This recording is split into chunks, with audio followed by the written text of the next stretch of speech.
अगर मैं अपनी बात करूं तो मेरे जो भी संस्कार हैं वो मेरे मन के द्वारा प्रकट होंगे। मैं सामने वाले व्यक्ति से किस तरीके से बात करता हूँ, पैसे को लेके क्या सोचता हूँ, सुख को लेके, अपने पत्नी, माता पिता, भाई बहन, बेटे, इन सब को लेके मैं क्या सोचता हूँ, ये मेरे भावों पे निर्भर करेगा। जैसे मेरे भाव होंगे उस प्रकार का मेरा उनके साथ व्यवहार रहेगा। यही व्यवहार जो है वो मेरे जीवन को उठाने और गिराने का काम करेगा। तो जन्म कुंडली के जो ये भाव बनते हैं, ये हमारी सूक्ष्म प्रतिलिपि होते हैं। जैसे कभी कभी लोग हम पे संशय करते हैं कि जन्म कुंडली क्या वास्तव में काम करती है। अगर एस्ट्रोनॉमिकल कंडीशन कंफर्म है, यानी जिस समय हमारा जन्म हुआ उस समय जो स्थिति, आकाशीय स्थिति थी, जिन ग्रहों की रश्मियां हमारे ऊपर पड़ रही थी, अगर वो कंफर्म है तो वो हमारे जीवन में प्रभाव जरूर लाती है। इन्हीं चीजों का अध्ययन हम जन्म कुंडली में काल पुरुष की कुंडली के द्वारा करते हैं। आप लोगों ने लाल किताब का नाम सुना होगा। लाल किताब के अंदर इसी काल पुरुष कुंडली के द्वारा किसी के जन्म की व्याख्या की जाती है। उसमें क्या होता है, जैसे आपका जो राशि चक्र बनाया गया है, आपने देखा होगा आपका राशि चक्र में अंक अलग अलग लिखे होते हैं और कहीं पर ग्रह जो हैं वो प्लेस्ड होते हैं। तो ग्रहों को उसी भाव में रखा जाता है और जो राशियां हैं उसे हमेशा मेष राशि राशि से शुरू किया जाता है। तो इस प्रकार जो कुंडली बनाई जाती है उसे लाल किताब की कुंडली बोला जाता है। अब हम लोग जो है वैदिक कुंडली के बारे में बात कर रहे हैं, वैदिक ज्योतिष के बारे में बात कर रहे हैं। तो वैदिक ज्योतिष में जिस राशि में हमारा जन्म होता है वो राशि लग्न के अंदर बैठा दी जाती है। हालांकि यहाँ पे ये भी कहा जाता है कि जिस राशि में हमारा जन्म हुआ है हमारा चंद्रमा उसी के अंदर होता है। पर जो लग्न में राशि रहती है उस राशि को ध्यान में रखते हुए हमारी ग्रहों की प्लेसमेंट होती है, तो हम उसे मूल राशि या आपका जो प्रथम भाव बोला गया है उसको रखा जाता है।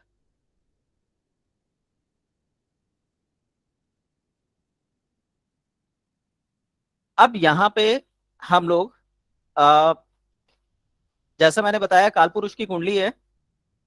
काल पुरुष की कुंडली के अंदर आपके जो 12 भाव हैं इनको नाम दिए गए हैं। पहला भाव है तन भाव या तनु भाव बोलते हैं इसको। तनु भाव हमारी पर्सनैलिटी के बारे में इंडिकेशन देता है कि हम किस प्रकार के, किस सोच के व्यक्ति हैं, हमारी पर्सनैलिटी कैसी दिखाई देगी, हम किस प्रकार से अपना जीवन को बनाने का काम करेंगे, किस प्रकार से हम अपने जीवन को जिएंगे। जो दूसरा भाव है उसे धन भाव बोला जाता है। धन भाव का अर्थ हुआ कि हम अपने जीवन में किस क्षेत्र से धन को लाएंगे। इसे कुटुंब भाव भी बोला जाता है। ये हमारे जितने भी रिश्ते नातेदार होते हैं, जो हमारा कुटुंब है उसको दर्शाता है कि हमारा कुटुंब किस प्रकार का होगा, कितना बड़ा होगा, कितने इसमें लोग होंगे। इसके द्वारा जैसे हमने अपने धन देखा, कुटुंब देखा, हम अपनी वाणी को भी इसके द्वारा देख सकते हैं कि हम किस प्रकार की वाणी का प्रयोग करेंगे। हमारी वाणी का जो प्रयोग है वो हमारे जीवन में सबसे महत्वपूर्ण है कि हम किस व्यक्ति से नम्रता से बोलेंगे या कठोरता से बोलेंगे। जिस प्रकार भी हम शब्दों का चयन करेंगे, बोलेंगे, उसी प्रकार के हमारे रिलेशन होंगे, उसी प्रकार का हमारे जीवन में सुख और दुख की प्राप्ति होती है। तो ये हम दूसरे घर से देखते हैं। इसके बाद तीसरा घर आता है जिसे हम पराक्रम भाव या सहज भाव बोलते हैं। ये हमारे भाई बहनों के बारे में, हमारे मित्र बंधुओं के बारे में, हमारी जो जिन लोगों से, मतलब जिनसे भी हमारा खास अटैचमेंट रहता है और वो हमारे परिवार के ना हो, उन लोगों के बारे में ये दर्शाता है। अगर हम किसी चीज में अपना बल लगाते हैं, हमारी एक्सेस एनर्जी कहीं पे लगाई जाती है, तो उस स्थान को हम तीसरे भाव से देखते हैं। जैसे आज की डेट में अगर हम अपने आप को पब्लिसाइज करना चाह रहे हैं, लोगों तक अपनी बात पहुंचाना चाह रहे हैं, तो हम कम्युनिकेशन का सहारा लेते हैं। तो तीसरा घर कम्युनिकेशन का भी होता है। फिर आता है चौथा घर। चौथे भाव को हम लोग सुख का भाव बोलते हैं, जहां से हम अपनी माता, सुख की सभी वस्तुएं या चीजें जो हम अपने जीवन में लेना चाहते हैं, इसके अंदर मकान, गाड़ी, बंगला, जवाहरात, इवन अगर आप अपने जीवन में कोई भी सुख देखना चाहते हैं, चाहे वो बच्चों का सुख हो, पति पत्नी का सुख हो, या किसी भी प्रकार का सुख हो, केवल सुख की बात हुई है, तो सुख का आकलन हम चौथे स्थान या चौथे भाव से करते हैं। पर अगर हम ध्यान दें तो जो जन्म कुंडली के अंदर पांचवा जो स्थान है, जो पांचवा भाव है, वो बच्चों के लिए बताया गया है, और जो सातवां भाव है वो पत्नी के लिए बताया गया है। तो जब भी हम सुख का आकलन करेंगे तो चौथे घर से करेंगे, और जब हम पत्नी का या बच्चों की विशिष्ट स्थिति का अनुमान लगाएंगे तो हम पांचवें और सातवें घर से लगाएंगे। तो जो हमारा चौथा घर है, ये हमारे सुखों को दर्शाता है, और पांचवा घर, इसे सुत भाव बोला गया है। सुत भाव का मतलब होता है बच्चों से संबंधित, या ऐसी कोई भी वस्तु या संबंध जो हमें या हमारे लिए बच्चों के समान हो, या बच्चों के समान सुख देने वाली हो। तो हमारी बुद्धि इसमें आती है, हमारा कम्युनिकेशन इसमें आता है, बातचीत करने का तरीका।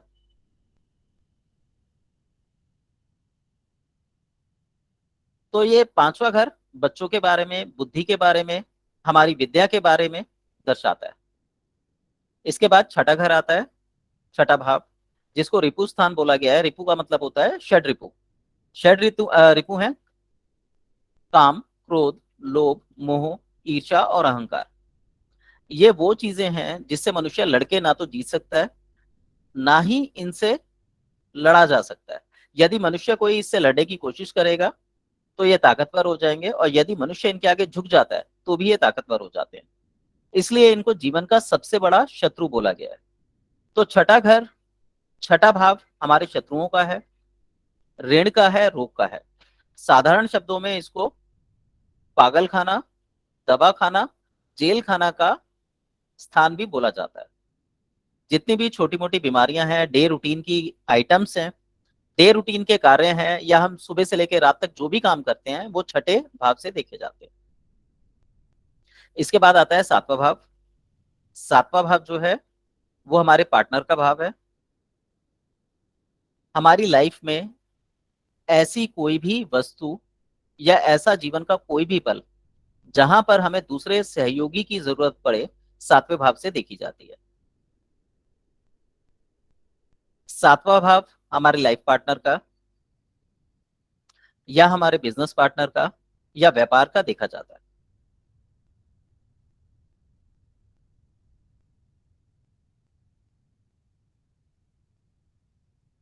इसके बाद आता है आठवां भाव। इसे गुप्त भाव भी बोला गया है, मृत्यु का भाव भी बोला गया है, लंबी बीमारी का भाव बोला गया है। छठा भाव अगर हमें छोटे रोग देता है, डे रूटीन के रोग देता है, तो आठवां भाव लंबे बीमारियां देता है, मृत्यु तुल्य कष्ट देता है। यहाँ पे हमें एक चीज ध्यान रखनी है, आठवां भाव हमें मृत्यु तुल्य कष्ट देता है, मृत्यु नहीं देता। ये विशेष है, इसको विशेष हेडलाइन कर लीजिए, क्योंकि आप जहां भी बुक्स वगैरह में देखेंगे, इसको मृत्यु तुल्य कष्ट के लिए बोला गया है, तो अनुमानित रूप से इसको ये मान लिया जाता है कि ये मृत्यु का घर है। जन्म कुंडली के अंदर इसको सबसे बुरा भाव माना जाता है। इसके बाद आता है नवम भाव। इसे धर्म भाव या भाग्य का भाव बोला जाता है। यह हमारी लाइफ में हमारे भाग्य के बारे में, हमारे धर्म के बारे में, हमारे पितरों के बारे में, पिता के बारे में बताता है। इसके बाद आता है दसवां भाव। दसवां भाव हमारे कर्म का भाव है। पांचवें भाव को कम्युनिकेशन का भाव बोला है, उसी प्रकार दसवां भाव भी आपका कम्युनिकेशन का भाव है, क्योंकि इसमें आपके कर्म जुड़े होते हैं। तो कई बार आप ऐसे देखेंगे कि आगे जब हम कारक तत्वों की बात करेंगे तो कुछ चीजें आपको हर एक भाव से कनेक्टेड दिखाई देंगी। वहां पे हमने एक चीज का विशेष ध्यान रखना है कि जो भाव का मूल शब्द है, शिवांगी जी, ऐसा नहीं है कि कोई भी भाव पूरी तरह बुरा हो या कोई भी भाव पूरी तरह अच्छा हो। जन्म कुंडली के अंदर बुरा भाव बोला गया है उसको, बस यहाँ पे इतना सा है। लेकिन अगर आप उससे जुड़े काम करते हैं तो वो बहुत अच्छा घर बन जाता है। और जैसे जितने 10वां भी, भाग दोबारा से बताएं सर।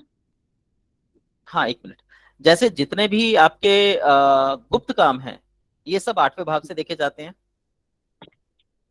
आपकी प्रोग्रेस, अगर आपकी आत्मिक इच्छा इच्छा शक्ति तीव्र है, आत्मबल तीव्र है, तो ये 8वें घर से देखा जाता है। तो कोई भी अच्छा और बुरा भाव नहीं होता, सारे भाव अपने न्यूट्रल माने जाते हैं। सिर्फ उनकी कुछ कंडीशंस ये बोल दी गई हैं कि ये थोड़े से क्रूर हैं, ये थोड़े से नरम हैं, या ये शुभ हैं या ये अशुभ हैं। उनसे हम तुलना करने में हमें आसानी रहती है। 10वां भाव हमारा कर्म का भाव है।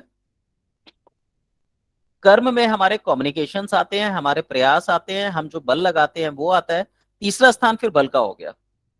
तो आप देखेंगे कुछ चीजें एक दूसरे से काफी हद तक कनेक्टेड रहती हैं, बट मूल रूप से जब भी हम कर्म की, व्यवसाय की बात करेंगे तो हम 10वें घर को देखेंगे। 11वां घर आय का है। इससे हम आय देखते हैं कि हम अपनी लाइफ में कोई भी चीज कहां से कब कैसे प्राप्त करेंगे, वो 11वें घर से देखी जाती है। कोई भी हमें प्रॉफिट होता है, वो हम 11वें घर से देखते हैं। इसके बाद आता है 12वां घर। 12वां घर जो है वो व्यय का घर है। यहां से हम अपनी लाइफ में जितने भी आउट गोइंग्स होती हैं वो देखते हैं, एक्सपेंसेस होती हैं वो देखते हैं। विदेश यात्रा देखनी है, हम घूमने जा रहे हैं, वो देखते हैं। तो जहां पर कुछ जाने का संबंध हो हम 12वें घर से देखेंगे, और जहां पर कुछ आने का संबंध हो वहां हम 11वें घर से देखेंगे। तो ये जो जन्म कुंडली के 12 भाव थे उसकी एक छोटी सी व्याख्या थी, लेकिन ये बहुत इंपॉर्टेंट है। इसको हमें नाम से या इनके गुण कर्मों से याद रखना है। देखिए, जब हम कारक तत्वों पे आते हैं तो कारक तत्व एक घर के, एक भाव के कारक तत्व इतने सारे हैं कि याद रखना हमारे लिए बहुत मुश्किल हो जाता है। तो इसको याद रखने का सबसे आसान तरीका है, इसका जो मूल नाम है उसको पकड़ लें। अब जैसे पहला भाव जो था उसका भाव था तन भाव। तन भाव या तनु भाव बोला जाता है। तनु का मतलब या तन का मतलब होता है मेरा शरीर। तो मेरा शरीर, मेरी पर्सनैलिटी, मेरी सोच, मेरी संस्कृति, मेरे विचार क्या और कैसे रहेंगे पहले घर से देखे जाएंगे। इसी तरीके से दूसरा घर जैसा मैंने बताया धन का था, कुटुंब का था। तो जब हम कोई भी ऐसी चीज जो हमारे टच में हो या मेरे कर्तव्यों में हो, या जो भी चीज मेरे संपर्क में आती है, वो सारी की सारी चीजें हम दूसरे भाव से देखते हैं। उसमें मेरा परिवार भी हो सकता है, मेरे मित्र भी हो सकते हैं, सभी कुछ। लेकिन यहाँ पे डिफ्रेंशिएट करने के लिए हम इसको कैसे करते हैं, जिसका संबंध मूल रूप से मेरे साथ होगा उसे मैं दूसरे घर से देखूंगा, और जिसका संबंध मित्रता का होगा उसे मैं तीसरे घर से देखूंगा, तीसरे भाव से देखूंगा, क्योंकि यह पराक्रम का है। तो जहां पर मुझे अपनी किसी बात को, अपने किसी कार्य को सिद्ध करने के लिए बल लगाना पड़े, वो तीसरे घर से देखा जाता है। तो ये भावों की एक छोटी सी आ, विवेचना थी। भावों के बाद आते हैं ग्रह। कुल मिला के 7 ग्रह हैं, 2 छाया ग्रह बताए गए हैं। 7 ग्रहों में सबसे पहला ग्रह जो है वो सूर्य का है, दूसरा चंद्रमा का है, तीसरा मंगल। जो हमारे साप्ताहिक वार हैं वो सारे के सारे 7 के 7 वार 7 ग्रहों को रिप्रेजेंट करते हैं। इसके अलावा 2 छाया ग्रह बताए गए हैं, राहु और केतु। राहु और केतु बेसिकली कोई भी दिखने वाले ग्रह नहीं है, इनको देखा नहीं जा सकता, इनको छाया ग्रह बोला गया है।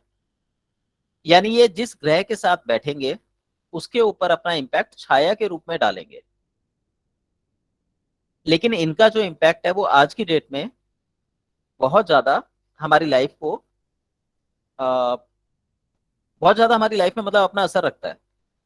पर अभी क्योंकि हम शुरू कर रहे हैं तो हम राहु केतु को कैलकुलेट नहीं करेंगे, और पराशरी में राहु केतु को ग्रह मान के उनका कुछ हल निकाला गया है, कुछ हद तक उनको माना गया है, परंतु उनको कैलकुलेशन में नहीं लिया जाता।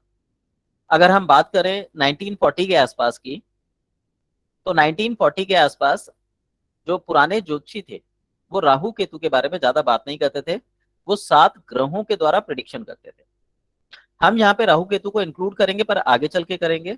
अभी हम सिर्फ 7 ग्रह लेंगे, क्योंकि अगर राहु केतु लेते हैं तो इनकी दृष्टियां, कुछ लोग इनकी दृष्टियों को मानते हैं, कुछ लोग नहीं मानते। इनके स्वभाव और इनकी प्रकृति काफी कॉम्प्लिकेटेड होती है। तो बेटर है कि हम पहले सातों ग्रहों के बारे में जानें और फिर उसके बाद हम राहु केतु को इंक्लूड करें।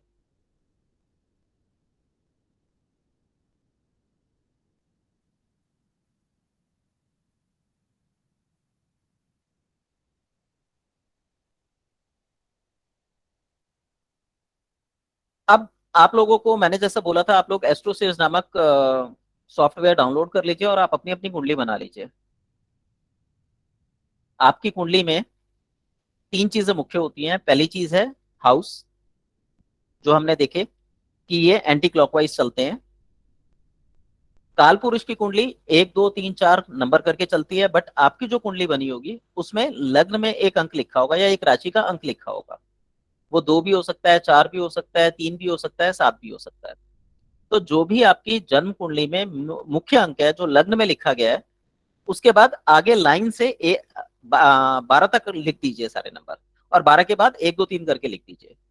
जैसे एग्जाम्पल के रूप में मैं एक कुंडली ले लेता हूं जो धनु लग्न की है। धनु लग्न जो है 9वें नंबर का है, 9वें नंबर से उसको शुरू किया जाएगा। तो सबसे ऊपर लग्न में 9 नंबर, 9 अंक लिखा, दूसरे खाने में 10 लिखा जाएगा, तीसरे खाने में 11 लिखा जाएगा, चौथे खाने में 12 लिखा जाएगा। उसके बाद 5वें खाने में 1 से दोबारा शुरू होगी और वो राउंड करती हुई 12वें खाने तक सभी अंकों को आप लिखते हुए समाप्त कर देंगे।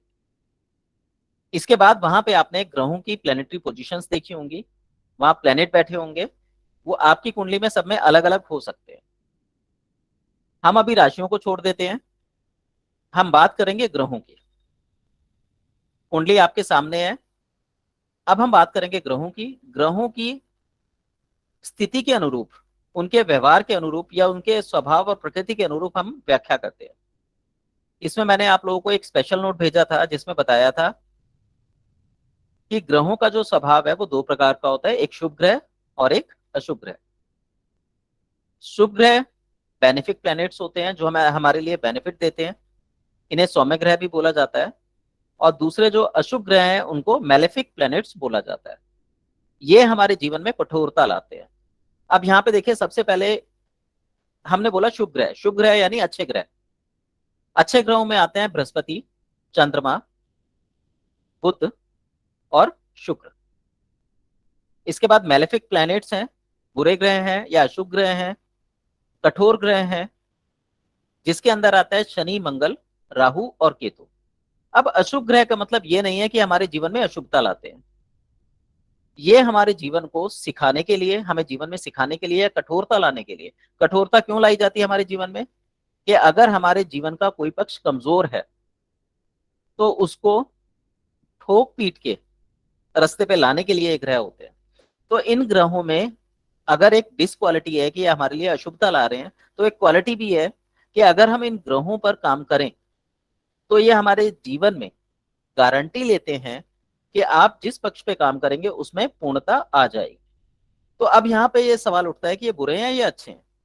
अगर हम मेहनत से डरते हैं तो ये बुरे हैं, अगर हम जीवन को दिशा देना चाहते हैं तो यही ग्रह अच्छे बन जाते हैं। सौम्य ग्रह हमारे जीवन में सौम्यता लाते हैं, हमारे काम जो भी हम कोशिश कर रहे होते हैं वो आसानी से हो जाते हैं, उसके लिए हमें अतिरिक्त प्रयास करने की जरूरत नहीं पड़ती।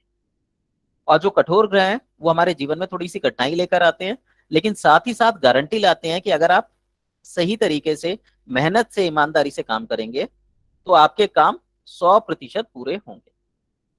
तो यहां पे जैसा मैंने बताया, सौम्य ग्रह और कठोर ग्रह। इसके अलावा एक ग्रह और होता है जिसको हम क्रूर ग्रह बोलते हैं, तो वो सूर्य माना गया है। अब अगर हम बात करें माता और पिता की, एक बच्चे के लिए माता सौम्य होती है। बच्चा किसी चीज के लिए जिद करता है, माता उसको पूरा कर देती है। माता ये चाहती है कि बच्चा दुखी ना हो और उसको आसानी से सारी चीजें मिले। तो क्या एक पिता ये नहीं चाहता? पिता भी ऐसे ही चाहता है, बस उसका तरीका थोड़ा सा दूसरा होता है। वो बच्चे को थोड़ी कठोरता के साथ जीवन जीवन को जीना सिखाने के लिए उसके साथ कठोरता से पेश आता है। उसके लिए वो उसे मार भी सकता है, उसके साथ मिसबिहेव भी करता है, पर फिर भी उसके अंदर ये भावना रहती है कि मेरा बच्चा अच्छा बने, सही रास्ते पे चले। इसी तरीके से जो सूर्य है वो हमारे लिए कठोर ग्रह बताया गया है, क्रूर ग्रह बताया गया है। ये हमारे जीवन में कठिनाइयां लाता है, बट हमें उठाने का काम भी सूर्य ही करता है। तो सूर्य हमारा, हम पिता के रूप में देखते हैं सूर्य को, और चंद्रमा को माता के रूप में देखते हैं। सूर्य हमारे जीवन में क्रूरता के द्वारा हमारे जीवन को दिशा देगा, और चंद्रमा किसी भी चीज को आसानी से अवेलेबल करवाने में हमारी मदद करेगा। तो ये कठोर, क्रूर और सौम्य ग्रहों की जो स्थिति है वो ये थी। इसमें दो चीजों का हमें और ध्यान रखना है कि चंद्रमा जो है वो दो पक्षों में चलता है, कृष्ण पक्ष में और शुक्ल पक्ष में। शुक्ल पक्ष में चंद्रमा सौम्य रहता है, और कृष्ण पक्ष में चंद्रमा जो है वो डाउन हो जाता है, उसकी एनर्जी डाउन होती है। तो हम यहाँ पे एक माँ का रूप ले लेते हैं चंद्रमा के रूप में। तो जब हमारी माँ का मूड अगर अच्छा है, वो खुश ज्यादा है, तो कई बार वो बिना मांगे भी हमें सब कुछ दे देती हैं। और कई बार उनका मूड खराब होता है तो डांट भी पड़ जाती है। इसी तरीके से जब चंद्रमा शुक्ल पक्ष का होगा तो हमें लाभ ही देगा, और यदि चंद्रमा कृष्ण पक्ष का है तो हमारे जीवन में कभी कभी कठोरता ले आता है। इसी तरीके से बुध के बारे में ये बोला गया है कि बुध जिसके साथ बैठता है उसकी नकल करता है। बुध एक बच्चा माना गया है, तो बुध ग्रह जिसके साथ बैठेगा उसकी नकल करेगा। अगर वो सूर्य के साथ बैठा है तो सूर्य के समान हो जाएगा, मंगल के साथ बैठेगा तो मंगल की तरह हो जाएगा, उसी की तरह व्यवहार करने लगेगा, उसी की तरह गुण दिखाएगा। चंद्रमा के साथ बैठेगा तो सौम्य हो जाएगा। पर मूल रूप से जो उनकी नैसर्गिक खूबियां बताई गई हैं वो सौम्य है।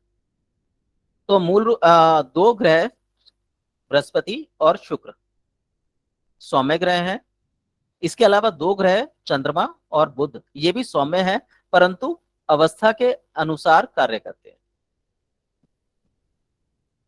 अब यहां पर एक चीज और है, जब भी हम कोई जन्म कुंडली देखते हैं तो उससे हम समय का अनुमान लगा लेते हैं, व्यक्ति का जन्म किस समय हुआ।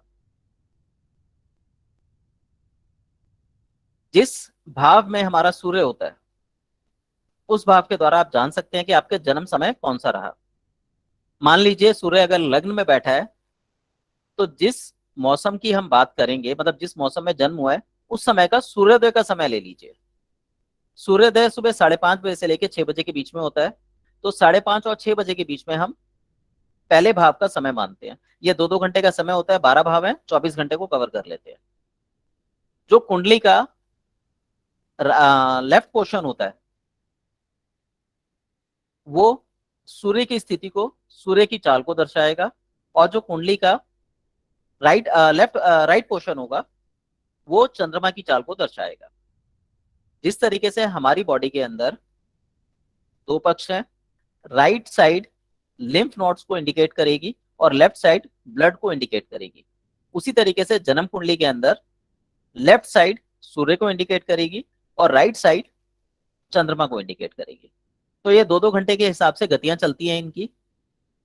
सूर्य यदि पहले भाव में बैठा है तो हमारा जन्म सुबह सुबह का है, सुबह 6 बजे से 8 बजे के बीच में, या 5:30 से 7:30 के बीच में।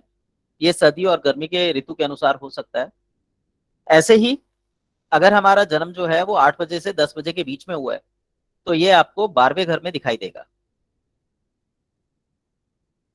अगर हमारा जन्म 10 से 12 के बीच में हुआ है तो ये आपको 11वें घर में दिखाई देगा।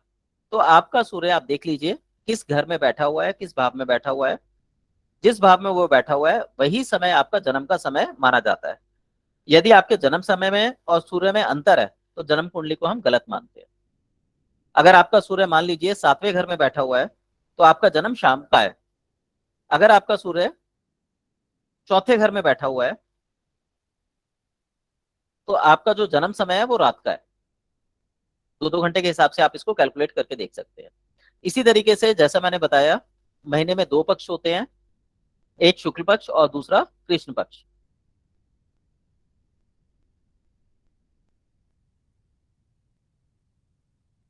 जी। आपका जन्म समय अगर 4 बजे का है तो आपका सूर्य जो है वो चौथे घर में नहीं हो सकता। ये जन्म कुंडली गलत बताई जाएगी। 8वें घर का जो समय है, अगर आपका समय जन्म जो है गर्मियों में हुआ है तो ये 8वें घर में आ सकती है। शाम का 5 बजे का, 4 बजे से लेके 6 बजे का टाइम होता है।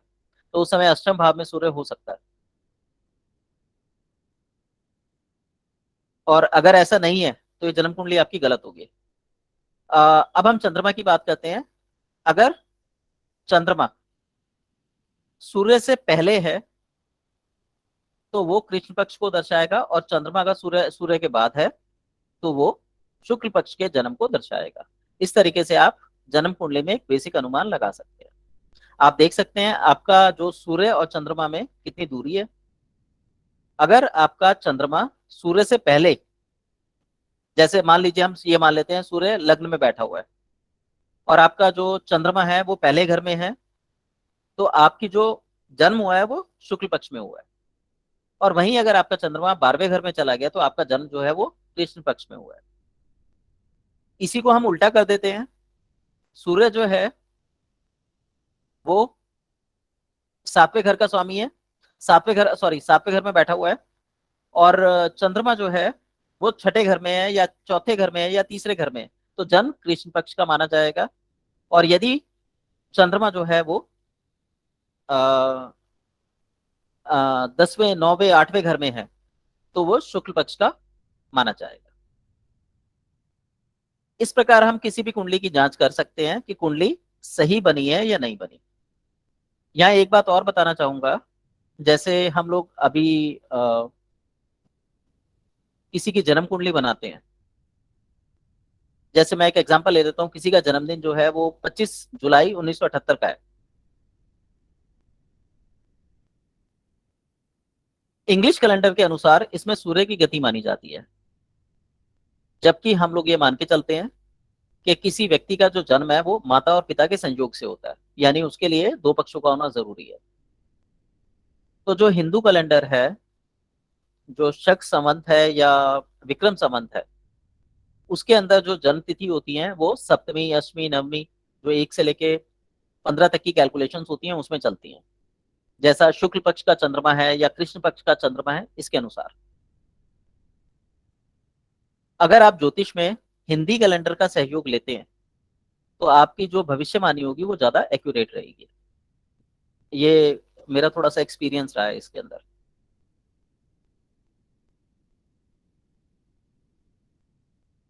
आपने सुना होगा कृष्ण जी का जन्मदिन होता है या दिवाली होती है। हर बार दिवाली की जो इंग्लिश डेट है वो अलग अलग आती है। उसका रीजन यही रहता है कि एक पर्टिकुलर हिंदी कैलेंडर की डेट के अनुसार उसको त्योहार को मनाया जाता है। जैसे दिवाली की रात जो है वो नरक चतुर्दशी कहलाती है। तो चतुर्दशी यानी 14वां दिन कृष्ण पक्ष का जब अमावस्या आने वाली होती है, उस समय दिवाली की रात क्रिएट होती है। या हम कृष्ण जी के जन्मदिन की बात करते हैं तो अष्टमी के दिन कृष्ण जन्माष्टमी, यानी कृष्ण पक्ष की अष्टमी को कृष्ण जी का जन्म हुआ। तो अगर हम हिंदी कैलेंडर का प्रयोग जन्म कुंडली बनाने के लिए करते हैं तो उसमें एक्यूरेसी की मात्रा जो है वो थोड़ी बढ़ जाती है। अभी मैंने एक एग्जांपल लिया था, किसी का जन्म अगर 25 जुलाई 1978 का है और हम उसकी हिंदी कैलेंडर से तुलना करेंगे तो कभी उसका जन्म दिवस 15 16 या 18 में पड़ेगा, और कभी उसका जन्म दिवस जो है वो 28 29 30 में भी जा सकता है। तो वहां पर चंद्रमा की स्थिति के आकलन के अनुरूप हम कैलकुलेशन देख सकते हैं। इस कैलकुलेशन को लेने के पीछे मेरा जो पर्पस है वो ये रहा है कि चंद्रमा हमारी मनोस्थिति को दर्शाता है, हमारी मानसिक स्थिति को दर्शाता है। और जन्म कुंडली जैसा मैंने बताया हमारे भाव हैं, हमने भावों का अध्ययन किया। तो ये चंद्रमा जो है मानसिक स्थिति का होने के कारण ज्यादा एक्यूरेसी से आपको उत्तर दे सकता है। और वैसे भी अगर आप देखेंगे तो जो ग्रहों की स्थिति है, सारे ग्रह अपनी एक तीव्र गति से आगे बढ़ रहे हैं, परंतु चंद्रमा इन सबसे तेज गति से आगे चलता है, जो 2.5 दिन में अपनी राशि का चक्र पूरा कर लेता है, 12 राशियों में घूमता हुआ वापिस लग्न में आ जाता है। चंद्रमा के लिए यह भी बोला जाता है कि जिस प्रकार चंद्रमा डेली घटता बढ़ता है, इसी तरीके से हमारे मन के जो विचार हैं वो उठते गिरते रहते हैं। और ये बहुत तीव्र गति से होता है। यदि हम चंद्रमा का अध्ययन अच्छे से करें तो हम अपनी मनोस्थिति को गहराई से भांप सकते हैं। अब यहां पर हम लोग आगे चलते हैं। जैसा मैंने बताया था अभी कि हमारे जो ग्रह हैं वो अपने कारक तत्वों को लेकर आगे चलते हैं। तो ग्रहों के कारक तत्व क्या है? सूर्य पिता का कारक है, आत्म कारक है, यानी हमारे बारे में बताता है, हमारे पिता के बारे में बताता है, हमारे एटीट्यूड के बारे में बताता है। चंद्रमा हमारी मानसिक स्थिति है जिसमें लगातार उथल पुथल मची रहती है। हम कितना सोचते हैं, क्या सोचते हैं, किस प्रकार सोचते हैं, चंद्रमा दर्शाएगा। इसके बाद मंगल है, ये हमारे बल का प्रतीक है। फिर आता है बुध, ये हमारी बुद्धि का प्रतीक है।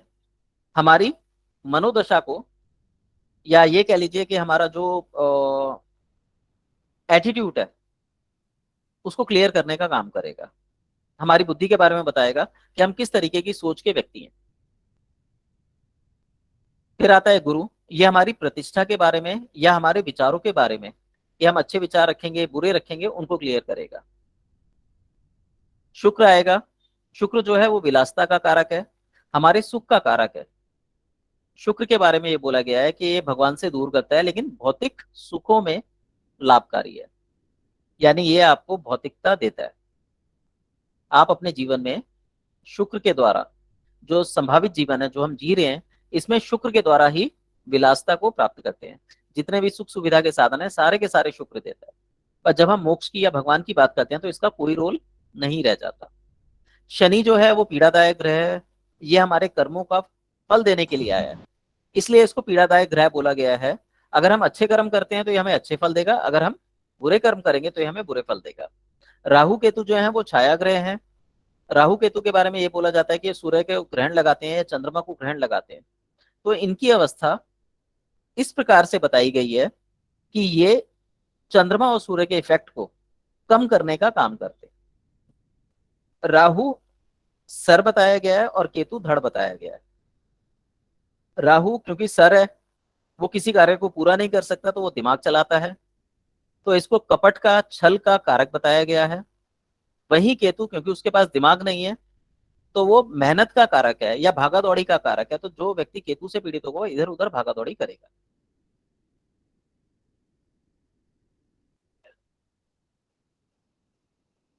ठीक है।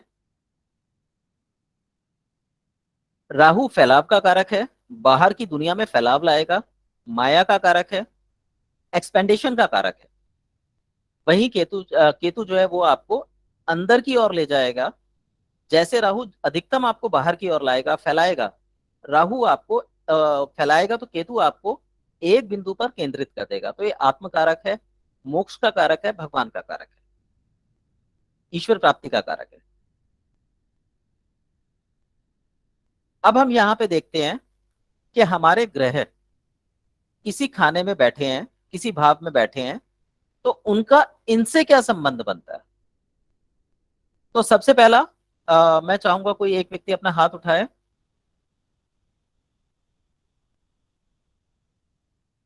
एक व्यक्ति अपना हाथ उठाए, उनकी कुंडली के बारे में हम थोड़ा सा प्रिडिक्शन लेंगे, मोटी मोटी प्रिडिक्शन।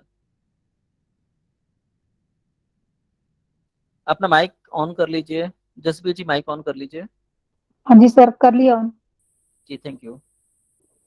आपने अपनी जन्म कुंडली बना रखी है? सर नहीं बनाई, मुझे आई नहीं बनानी। एस्ट्रोसेज एप्लीकेशन डाउनलोड करा था आपने? नहीं सर, नहीं करा। अच्छा, फिर हैंड डाउन कर लीजिए। जिसके पास कुंडली हो वो व्यक्ति अपना हाथ उठा लीजिए। जी शिवांगी जी, आप अपना माइक ऑन कर लीजिए। हाँ जी सर। जी, आपको खाने समझ आ गए हैं, भाव समझ आ गए हैं, हाँ कौन कौन जी। से भाव हैं? हाँ जी सर, मैंने थोड़ा सा बेसिक सीखा हुआ है, जानती हूँ थोड़ा सा। जी, तो आपका जो सबसे पहला सूर्य है वो किस भाव में है? सर सूर्य मेरा 8वें में है, अष्टम में, वृश्चिक में। ओके, नहीं हम यहाँ राशि नहीं लेंगे, अभी हम सिर्फ भाव और ग्रह की बात करेंगे। जी सर, 8वें में है। जी, अब यहाँ पे हमने देखा सूर्य जो है प्रतिष्ठा का कारक है।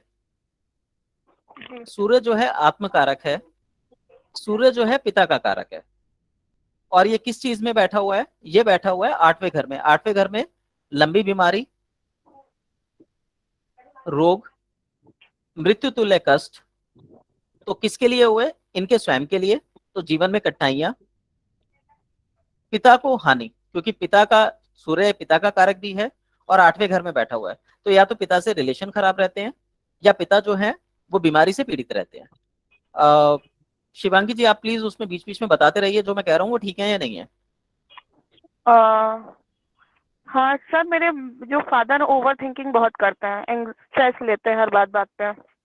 जी, ठीक है। इसी तरीके से ये गुप्त भाव भी है, बीमारियों का भाव है, दूसरे के धन का भाव है।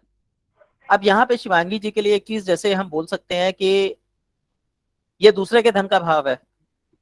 अगर ये अपना धन लगा के कोई काम करेंगे तो इनको सक्सेस नहीं मिलेगी, क्योंकि सूर्य प्रतिष्ठा देता है, ऑर्डरिंग देता है। तो इनके अंदर ऑर्डर देने वाली पर्सनैलिटी नहीं होगी, क्योंकि सूर्य जो है वो एक कमजोर घर में बैठा हुआ है। जी सर, मैं ठीक किसी है। पे ज्यादा ऑर्डर नहीं देती हूँ, हाँ जी। होता नहीं मुझसे। जी, आ, आप मेरे को देख सकते हैं, मेरा भी अष्टम भाव में सूर्य बैठा हुआ है। जी अगर आप मुझसे वैसे पूछेंगे तो मैं आपको बहुत अच्छे से प्रिडिक्शन दे सकता हूँ, लेकिन पढ़ाते हुए मैं बहुत हिचक रहा हूँ। उसका जी रीजन ये रहा जी कि मेरा एक तो सूर्य अष्टम भाव में है, और दूसरा मैं जब इसे कंट्रोल करने लगा तो ये मेरे कंट्रोल से बाहर हो गया। कल तक सब ठीक था, आज गड़बड़ हो गई। तो सूर्य वालों के साथ जी ये कॉमनली दिक्कतें आती हैं। जी लेकिन एक प्लस पॉइंट है, अगर अष्टम भाव में सूर्य बैठा है तो आप जितनी भी गुप्त विद्याएं हैं, जैसे एस्ट्रोलॉजी हो गई, न्यूमरोलॉजी हो गई, जी जी जी इंटेलेक्ट पोजीशन हो गई, किसी के मन की स्थिति को रीड करना हो गया, ये आप बहुत अच्छे से जी कर सकते हैं। जी ऐसा है। एस्ट्रो में इंटरेस्ट है।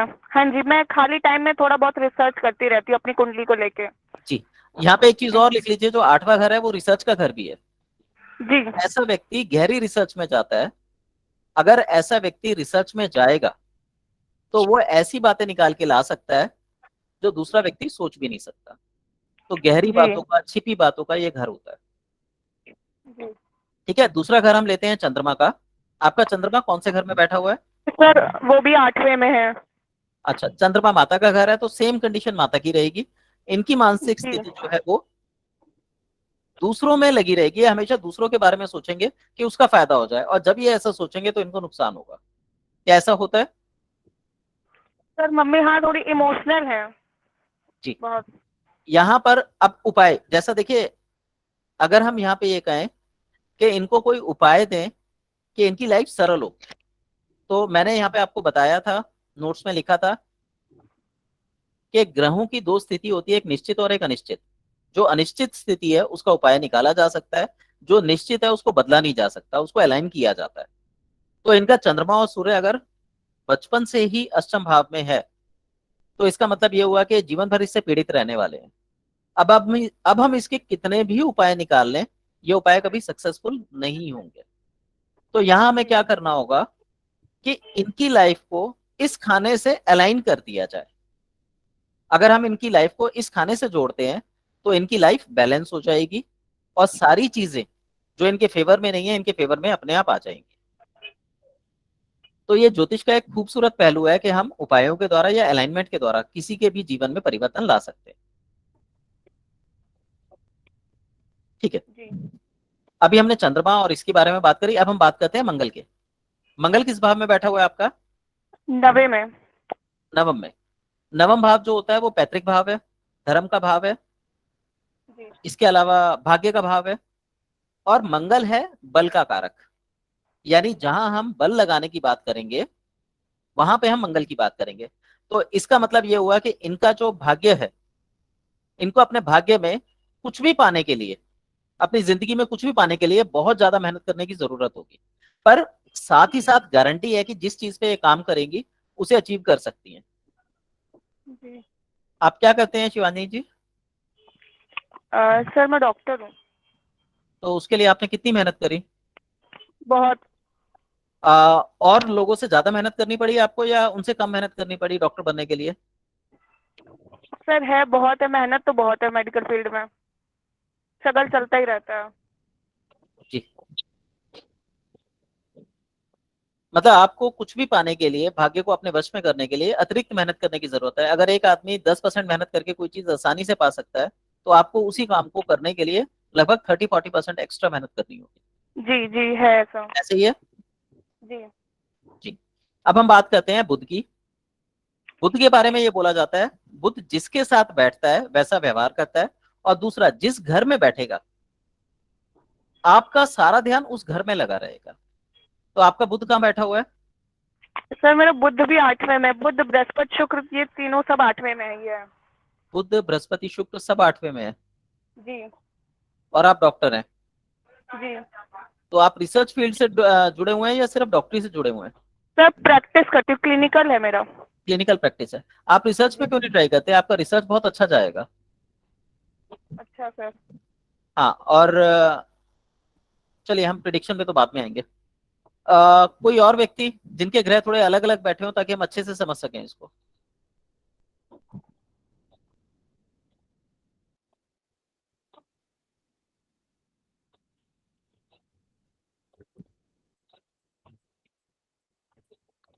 जिन लोगों ने हाथ खड़े करे हैं वो एक सामने आ जाइए। Hello sir. जी। Hello sir sir.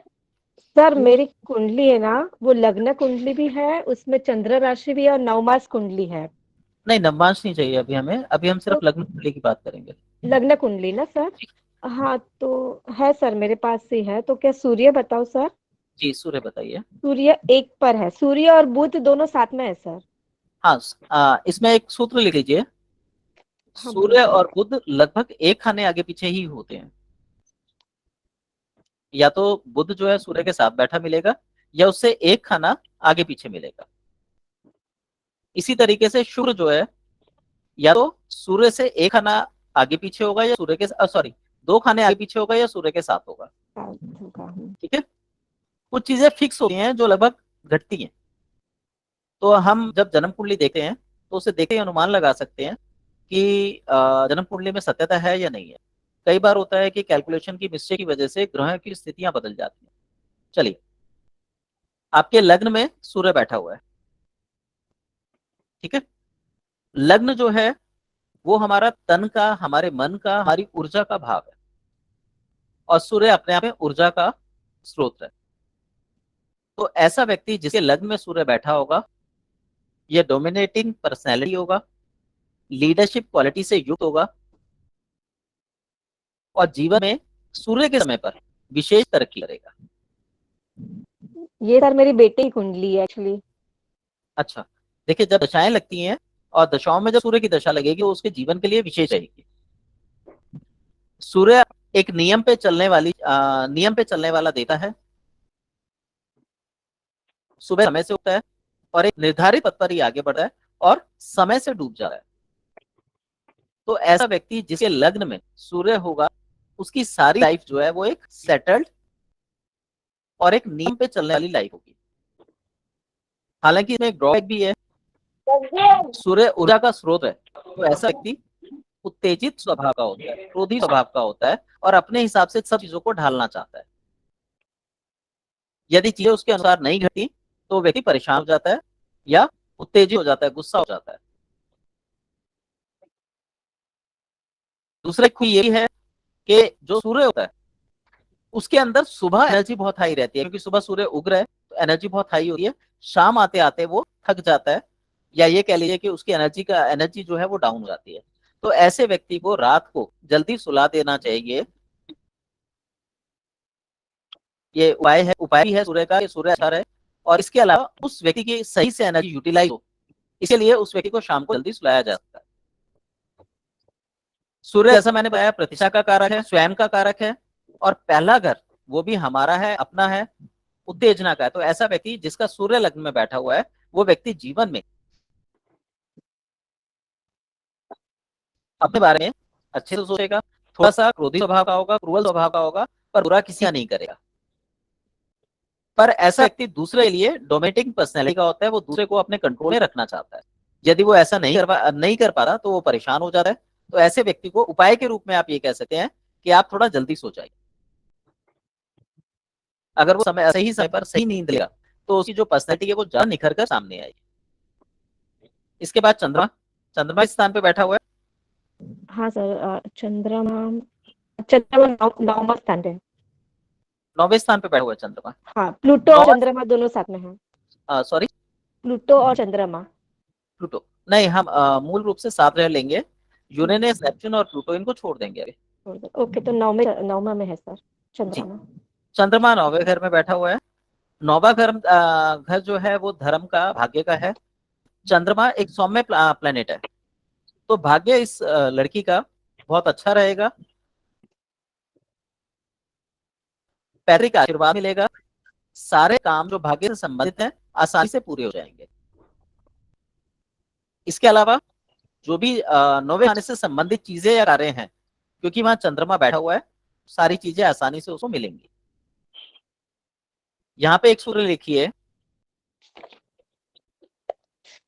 जिस खाने में, जिस भाव में मैलेफिक प्लैनेट बैठेंगे, जीवन के उस भाव में कठोरता आ जाएगी, उसे प्राप्त करने में उतनी ज्यादा समस्याएं हमें होंगी, पर वो 100% गारंटी देगा कि यदि हम मेहनत करते हैं तो हमें वो रिजल्ट मिल जाएंगे। वहीं जिस घर में सौम्य ग्रह बैठे हैं, वो चीजें हमें आसानी से मिल जाती हैं, कम मेहनत में भी उतनी ही रिजल्ट में हमें चीजें मिल जाती हैं। तो जैसा इनका बेटी का है, सूर्य एक क्रूअल प्लेनेट है, तो ऐसा व्यक्ति अपने लिए थोड़ा सा कष्टकारी हो सकता है, क्योंकि वो लग्न में बैठा हुआ है। और वहीं चंद्रमा की बात करें, उसके भाग्य की बात करें, तो उसका भाग्य उसे सारी चीजें बैठा के या कम मेहनत में आसानी से दे सकता है। जी, अगर चंद्रमा 12वें भाव में होगा, 12वें भाव में चंद्रमा जो है वो आपके मन को व्यथित रखेगा, परेशान रखेगा, क्योंकि 12वां भाव जो है वो एक्सपेंडिचर का है, और चंद्रमा जो है वो सौम्य ग्रह है, तो बहुत जल्दी डामाडोल स्थिति रहेगी, तो ऐसा व्यक्ति निर्णय लेने में बहुत परेशान रहता है। जीवन में कठिनाइयां बहुत आती हैं कि वो सही तरीके से निर्णय नहीं ले पाता। ठीक है, अब हम बात करते हैं बुध की। बुध कहाँ बैठा हुआ मैम? सर, बुध और सूर्य साथ में बैठा हुआ है, एक नंबर पे। बुध और सूर्य साथ में बैठा हुआ है। बुध जो है वो बुद्धि का देवता है, बुद्धि का, वाणी का, विद्या का देवता है। और बुध के बारे में मैंने बताया था, बुध जहां बैठता है आपकी बुद्धि वहीं लगी रहती है। तो बेटी का जैसे बुध अगर लग्न में बैठता है, 5 मिनट। शिवा जी अपना माइक ऑफ कर लीजिए।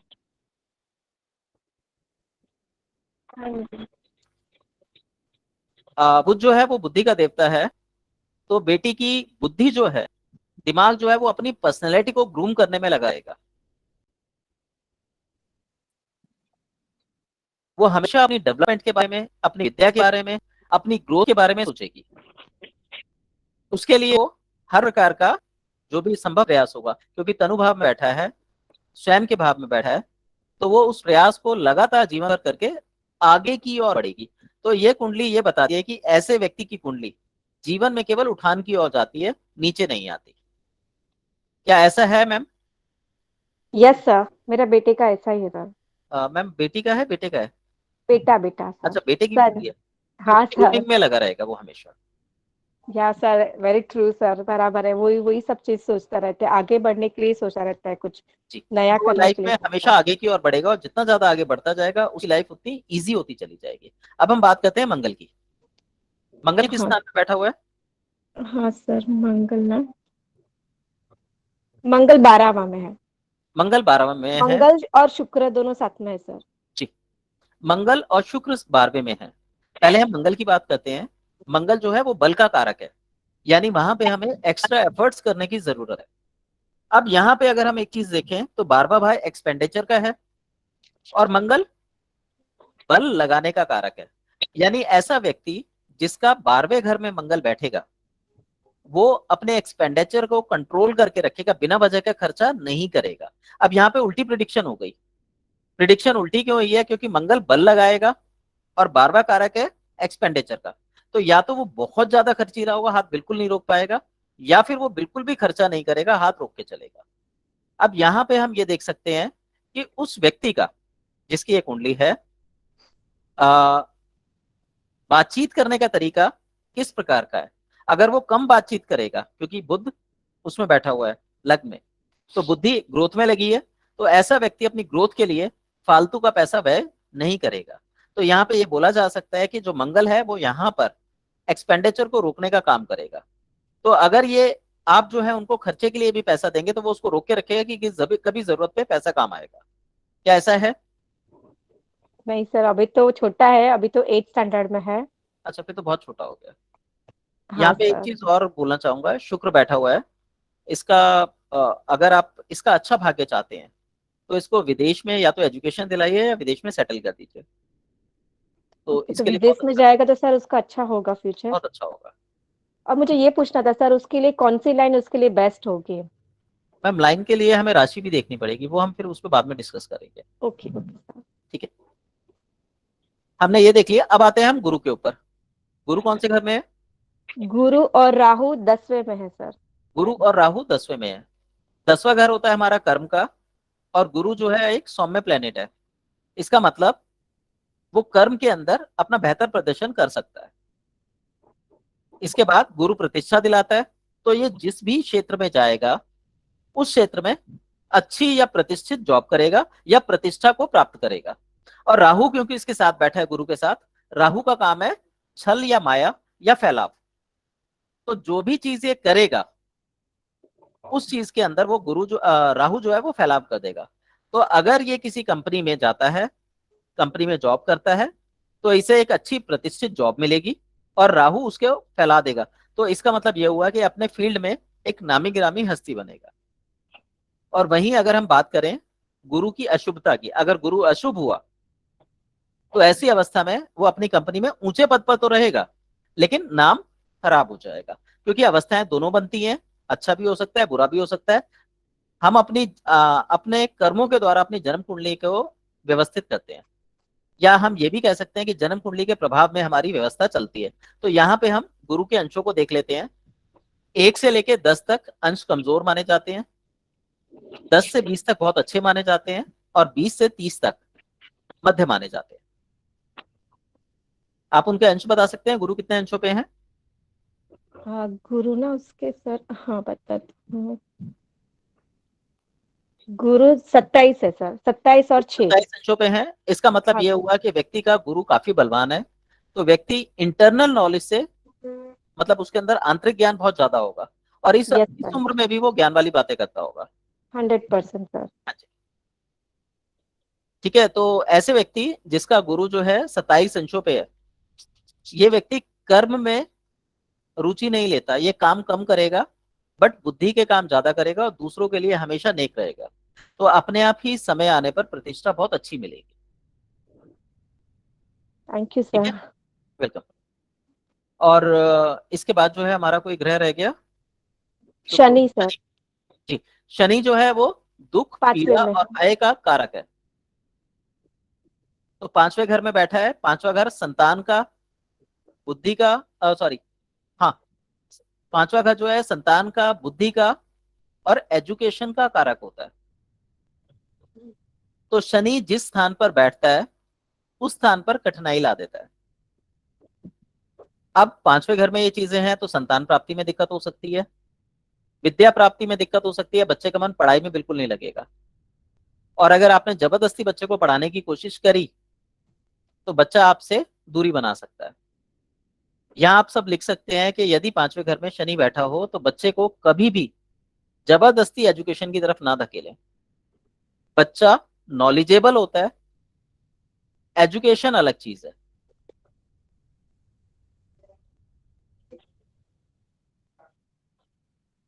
बच्चे का आप देखेंगे, बच्चा पढ़ाई में बिल्कुल भी इंटरेस्ट नहीं लेगा, लेकिन जब वो अपनी परफॉर्मेंस देगा, एग्जाम देगा, तो वो अच्छे नंबरों से पास होगा। उसे पढ़ने में थोड़ी दिक्कतें आएंगी लेकिन दिमाग से बहुत तीव्र होगा।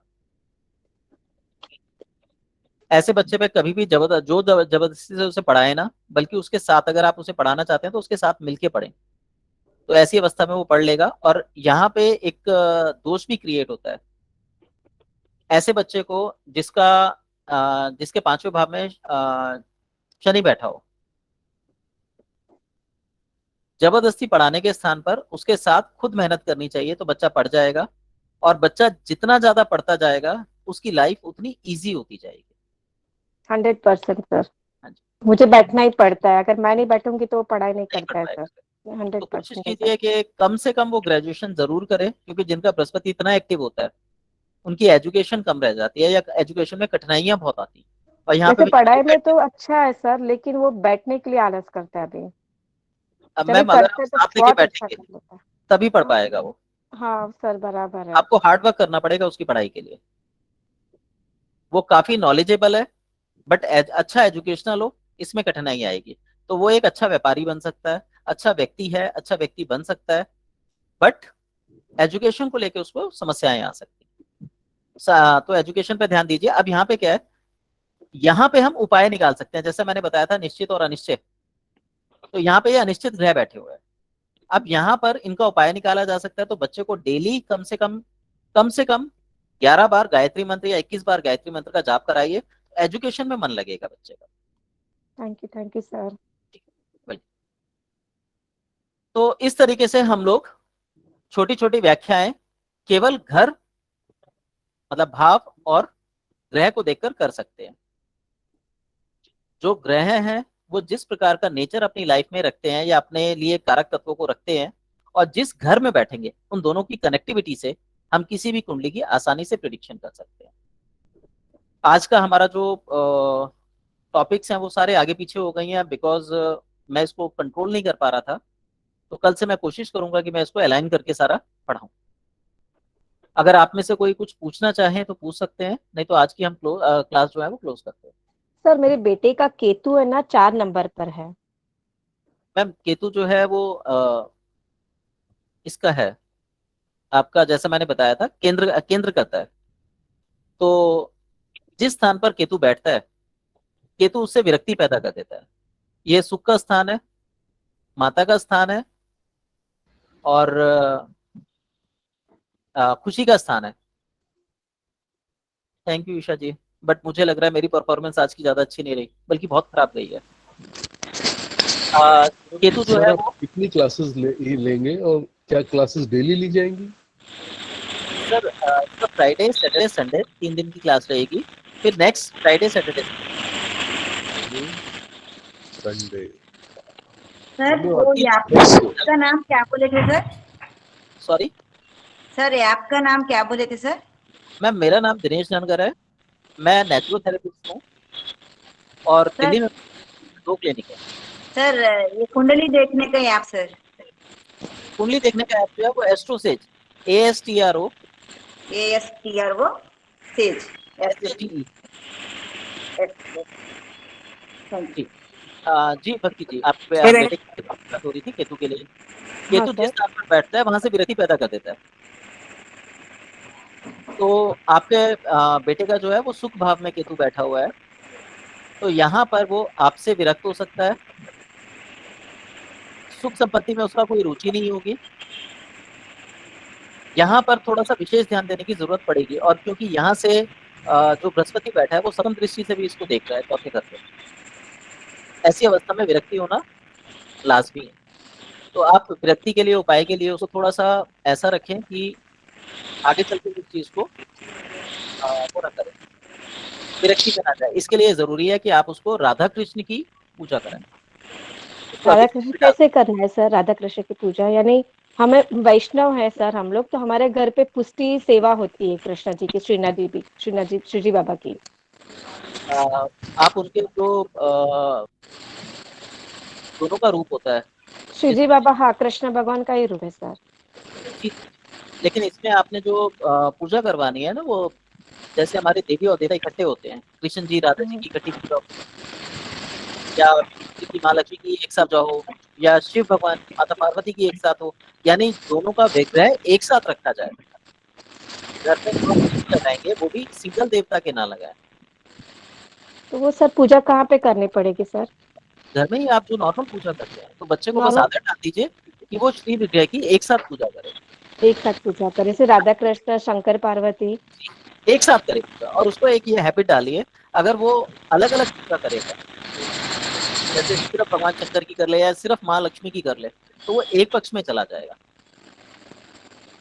मैं समझी नहीं सर मैं। मैम देखिए, चौथा घर जो है वो सुख का भाव है। अब जिस भी चीजों से सुख मिलता है केतु अगर उस भाव में बैठा है तो विरक्ति पैदा कर देगा, मतलब उसका सुख में कोई इंटरेस्ट नहीं है, मिला मिला ठीक है, नहीं मिला कोई बात नहीं। तो ये जो व्यक्ति है साधु स्वभाव का व्यक्ति बोला जाएगा। अब हर माँ बाप ये चाहते हैं कि हमारा जो बेटा है वो आगे वंश बढ़ाए। समझ रही हूँ। अवस्था में उसको आपने भौतिकता में डालना है। दिनेश सर, अगर आप उसको भौतिकता से दूर रखेंगे तो वो साधु बन जाएगा, तो आगे चल के हो सकता है शारीरिक समस्या पैदा करे, वो कहे मेरे को शादी नहीं करनी। हाँ, समटाइम्स वो बोलता भी है कि मुझे शादी नहीं करनी है। हाँ वो तो मत होता है। हाँ, फिर भी लेकिन सर अभी के बच्चे बहुत एक्टिव रहते हैं, उनको सब पता रहता है, तो कभी कभी बोलता रहता है कि मुझे शादी में इंटरेस्ट नहीं है। लेकिन भगवान में बहुत रुचि है, सब चीज नॉलेज है, बहुत सारी चीज उसको बिना पढ़े बिना कहे भी उसको पता नहीं, बातें बहुत अलग टाइप की होती है कि जो सामने वाले इंसान सुनने में बहुत रुचि लगाते हैं, अब सबसे अलग चीज रहती है उसकी। हाँ जी दिनेश सर, एक क्वेश्चन है यहाँ पर जी। कि जैसे केतु जो है व्यक्ति प्रदान करता है, हाँ जी और यदि केतु 10वें भाव में आ जाए जो कि कर्म प्रधान है, तो ऐसे हाँ। जातक का क्या किया जाए? तो कर्म प्रधान ही अगर विवरण कर देगा तो। सर देखिए, घर तो वो कर्म का है, केतु जो है भाग दौड़ का भी कारक है। केतु के पास सिर नहीं है, तो ऐसा व्यक्ति अपने जीवन में कर्म को लेके भागा दौड़ी करता रहता है और बेवजह की भागा दौड़ी करता है, ठीक है, और विरक्ति पैदा करता है। तो ऐसा व्यक्ति बहुत सारे काम धंधे बदलेगा, उसका किसी एक काम में मन नहीं लगेगा, वो एक काम करेगा, बहुत जल्दी उसकी मतलब अंदर की खूबियों को समझ लेगा, फिर उसको छोड़ देगा, नए काम पे चला जाएगा, उसका एक काम में मन नहीं लगेगा। तो 10वें भाव का जो केतु है वो कर्म के प्रति उदासीन बना देता है, और एक स्थिति आ जाती है कि व्यक्ति को बैठे बिठाए सब कुछ मिलने लगता है, बट वो इच्छुक नहीं होता, वो कहता है छोड़ो ना, क्या जरूरत है इस सब की। सर मुझे भी कुछ पूछना है। अब एक एक करके। हेलो सर, पूछूं मैं? एक मिनट। अजय जी हो गया आपका? इसमें यही था कि यदि केतु कर्म प्रधान भाव को अगर इतना दूषित कर देता है हाँ और जी। बिना कर्म के शायद लाइफ कुछ भी नहीं है, तो ऐसे जातक के लिए किस ग्रह को मजबूत किया जाए या किस प्रकार से इसके उपाय किए जाए? देखिए, इसमें हमारे बहुत सारे दृष्टिकोण हैं, बट आप जो है इसमें वो देख लीजिए कि जो अंश सबसे ज्यादा ग्रह के हो वो आपकी कुंडली का सबसे बलवान ग्रह होगा। जी। अब वो कौन सा ग्रह है, उसकी स्थिति क्या है, उसका स्वभाव क्या है, उसके अनुरूप उसका फैसला लिया जा सकता है। और यहाँ पे एक चीज कहना चाहूंगा, कोई भी ग्रह ना तो अच्छा है ना बुरा है, उनके प्रभाव बताए गए हैं, हमने सिर्फ ये देखना है कि वो हमारी लाइफ किस तरीके का इम्पैक्ट डाल रहा है। जैसे 10वें भाव का केतु आपको बिना वजह की भागदौड़ कराता है, लेकिन साथ ही साथ वो विरक्ति भी देता है 10वें भाव से, इसका आप कर्म से पीछे हट जाएंगे। अब यहाँ पर पीछे हटने से पहले वो आपसे बहुत सारा काम उस भाव से संबंधित करा लेगा।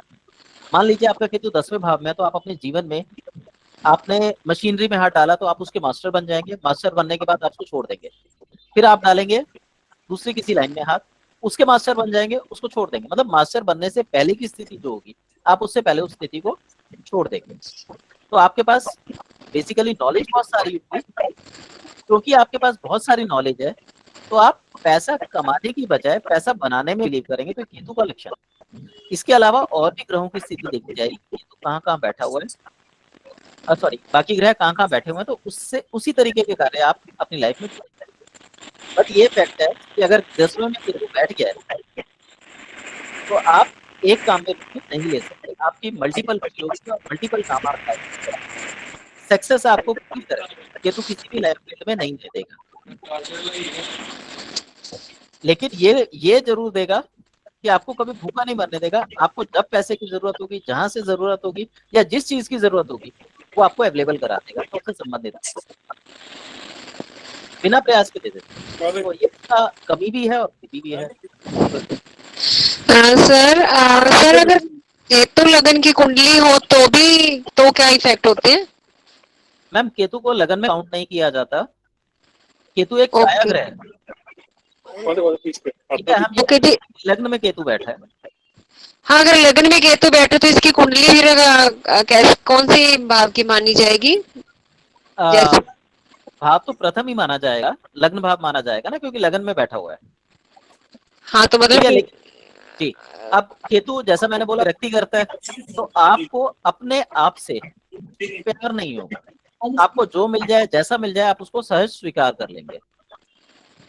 आप कभी भी अपनी ग्रोथ के लिए प्रयास नहीं करेंगे। आप एक स्पिरिचुअल टाइप के व्यक्ति होंगे, आप में स्पिरिचुअलिटी इनबिल्ट होगी। Okay sir sir, second house में जैसे लिखा है 8 और प्लूटो, तो मतलब इसके सेकंड हाउस में शनि मानेंगे? सेकंड हाउस में 8 लिखा हुआ है, तो 8वीं राशि यानी वृश्चिक हो गई। यानी कि सेकंड में वृश्चिक बैठी, ऐसे बोलेंगे? वृश्चिक राशि है, हाँ जी। तो वृश्चिक अच्छा। राशि का जो स्वामी है वो मंगल है, ओके तो वहां पर मंगल बैठा हुआ है। मंगल मतलब मंगल का इफेक्ट वहां पे है, तो हम कैलकुलेट करने के लिए मंगल की स्थिति देखेंगे। अच्छा, तो जैसे ये काम का भी देखा जाता है सेकंड हाउस? जो डे रूटीन के काम होते हैं उनसे आप देख सकते हैं कि आप छोटे काम क्या करेंगे जिससे आपको आय आती रहे। हाँ जी, यहाँ से देखेंगे। हाँ, देख सकते हैं, लेकिन आय के लिए हम बेसिकली 11वां घर देखते हैं, काम के लिए हम 10वां घर देखते हैं, और डे रूटीन के काम के लिए हम 6ठा घर देखते हैं। तो ये अलग अलग स्थितियां बनती है। ओके, ये सभी हम आगे पढ़ेंगे ना? हाँ, हम आगे सारा पढ़ेंगे। जी आज का तो हमारा क्लास थोड़ा डिस्टर्ब हो गया, तो मेरा थोड़ा, जैसा मैंने बताया कि भाई मेरा भी अष्टम में सूर्य है, तो जी मेरी जी। फर्स्ट प्रेजेंटेशन अधिकतर खराब जाती है। ओके सर मैं कुछ फिर भी सर अच्छा, फिर भी अच्छा पढ़ाया सर, अच्छा लगा हमारे लिए, नया था, अच्छा लगा।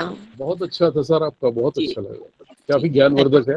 सर एक प्रश्न पूछूंगा, जी। कुंडली के जो घर है उनमें कुछ घरों में बिल्कुल कुछ नहीं लिखा होता, खाली पड़े होते हैं, उनका क्या मतलब होता है? सर उसमें राशि लिखी होती है, जी नहीं, राशि भी उसमें नहीं अंक लिखे लिखी। होंगे, अंक लिखे होंगे। जी नहीं सर, मेरे इसके अंदर चौथा, पांचवा, छठा में कुछ लिखा ही नहीं है, और 10वें में बिल्कुल ब्लैंक है। ये बिल्कुल ब्लैंक है, लेकिन वहां पे एक अंक लिखा होगा। सर वो लिखा है अंक 9, 10, 11, 9, 10, 9, 11 10, 11 लिखा है ना, तो जो 9, 10, 11 के स्वामी है जी वहां पे ये अपना इम्पैक्ट डालेंगे। अब जैसे 9 अंक है बृहस्पति का है, गुरु जी का, तो 9 अंक जी। किस कौन से खाने में लिखा हुआ है? 9 लिखा हुआ है सर, 1, 2, 3, 4, चौथे में। चौथे में 9 लिखा है, तो आपको जो सुख सुविधाएं हैं जी वो सारी की सारी बृहस्पति के द्वारा दी जाएंगी, तो बृहस्पति के समय पे आपको ये सारी सुख सुविधाएं मिल जाएंगी। तो मेरे लग्न में जो है वो गुरु है। हाँ, 11th में भी गुरु है। लग्न में सर, लग्न में गुरु है ना। फर्स्ट हाउस में जी। हाँ, यहाँ पे एक और पॉइंट आप मेरी लिखेंगे। गुरु की ही महादशा चल रही है जी, तो गुरु के लिए लिख लीजिए, गुरु जिस खाने में बैठता है जी। उसे खराब कर देता है। ओहो, जैसे हम कहते हैं एक कमरे में हम दीपक अगर तले दीपक अंधेरा, जलाएं, दीपक एक तले कमरे में अगर अंधेरा। हम, सर एक मिनट, एक कमरे में अगर हम दीपक जलाते हैं तो दीपक जो है पूरे कमरे को प्रकाशित कर देगा, पर उसके जी खुद के लिए अंधेरा हो जाएगा। जी। तो गुरु जिस घर में बैठेगा उसको खराब कर देगा, तो ये जो लग्न में है वो उसी घर में बैठा हुआ है आपकी या? पर्सनैलिटी को खराब कर देगा। ये आपके लिए, स्वयं के लिए घातक है। ओहो, लग्न में होने के कारण। जी, ठीक है। अब ये पंचम दृष्टि को देख रहा है, तो आप अपने आपका जो मन है या आपकी जो प्रतिष्ठा है वो आपके बच्चों से जुड़ी हुई है। जी आप बहुत ज्ञानवान प्रज्ञावान व्यक्ति हैं। एक तो होता है ज्ञान, मतलब ज्ञान, और एक होती है प्रज्ञा। तो आप बहुत प्रज्ञावान व्यक्ति हैं। जी आप समाज को देने के लिए आए हैं। जी। ग्रहों की स्थिति ऐसी बनती है कि वो हमें बताते हैं कि हमें ऐसे व्यक्ति को, जैसे किसी का लग्न में अगर केतु बैठ जाए, लग्न में अगर बृहस्पति बैठ जाए, तो ऐसे व्यक्ति को शादी नहीं करनी चाहिए, उसकी समाज सेवा नहीं करना करनी चाहिए, चाहिए। व्यापक करना चाहिए, पर हमें सर पता मैं नहीं। आपको, जी सर मैं आपको सही बताऊं, मेरे शादी हुई भी नहीं है, और जहाँ तक ज्ञान का वो है तो मैं करीब 10 सब्जेक्ट में मास्टर डिग्री होल्डर हूँ, MA ज्योतिष कर रहा हूँ, साइकोलॉजी, फिलोसफी, MBA इस टाइप की स्टडीज की है मैंने। सर फिर तो आप मैं हमसे 5 भी भारतीय भाषाएं जानता हूँ, 5 भारतीय भाषाएं जानता हूँ, 3 विदेशी भाषाएं जानता हूँ, और अब MA ज्योतिष भी कर रहा हूँ। जी सर। तो इसका फायदा लेकिन क्या रहा सर, समाज को ही देता रहूंगा या मेरा भी आगे कुछ होगा? सर आप एक बार अपनी कुंडली मुझे भेज दीजिएगा, मेरे पर्सनल नंबर पे। मैं एक बार आपकी कुंडली का अध्ययन करके फिर बताऊंगा। देखिए, हम लोगों का जो ज्योतिष है ये बेसिकली ये बताता है कि हमारे जीवन को किस प्रकार से अलाइन करना है ताकि हम सारे सुख भोग सकें, और हमें जिस कारण से जीवन में भेजा गया है हमें उस कार्य की पूर्ति करनी है ताकि हम मोक्ष को प्राप्त कर लें। जी ठीक है, अगर आप अपने जीवन का उद्देश्य नहीं जानते तो आप बहुत सारी विद्याओं का, बहुत सारी नॉलेज का ज्ञाता होने के बावजूद जीवन के मूल उद्देश्यों को प्राप्त नहीं कर पाएंगे। जी तो ज्योतिष हमें यही बताता है कि हमें उसे किस प्रकार से अलाइन करके अपने जीवन को दिशा देनी है, ताकि हमारा जो अंतिम अवस्था है वो मोक्ष कारक हो जाए। जी तो आपका जी सर, मैं चाहता हूँ, मेरी अभी जो है गुरु की महादशा 2019 से शुरू हुई है सर। सॉरी, गुरु की महादशा 19 से और शुरू हुई है, लेकिन तो गुरु की जो महादशा है वो लगभग 9 वर्ष की होती है। जी, और पेशे से मैं एडवोकेट हूँ और ठीक ठाक वकालत भी है। जी सर, आपके कार्य के लिए आपकी देखिए, अब आपकी संतान तो है नहीं, लेकिन 5वें घर के लिए बहुत अच्छी रहेगी। जी गुरु की दृष्टि देखी जाती है 5वीं, 7वीं और 9वीं। जी 7वीं दृष्टि जो गुरु की, हर ग्रह, ये पॉइंट लिख लीजिए, हर ग्रह अपने से 7वें घर को देखता है।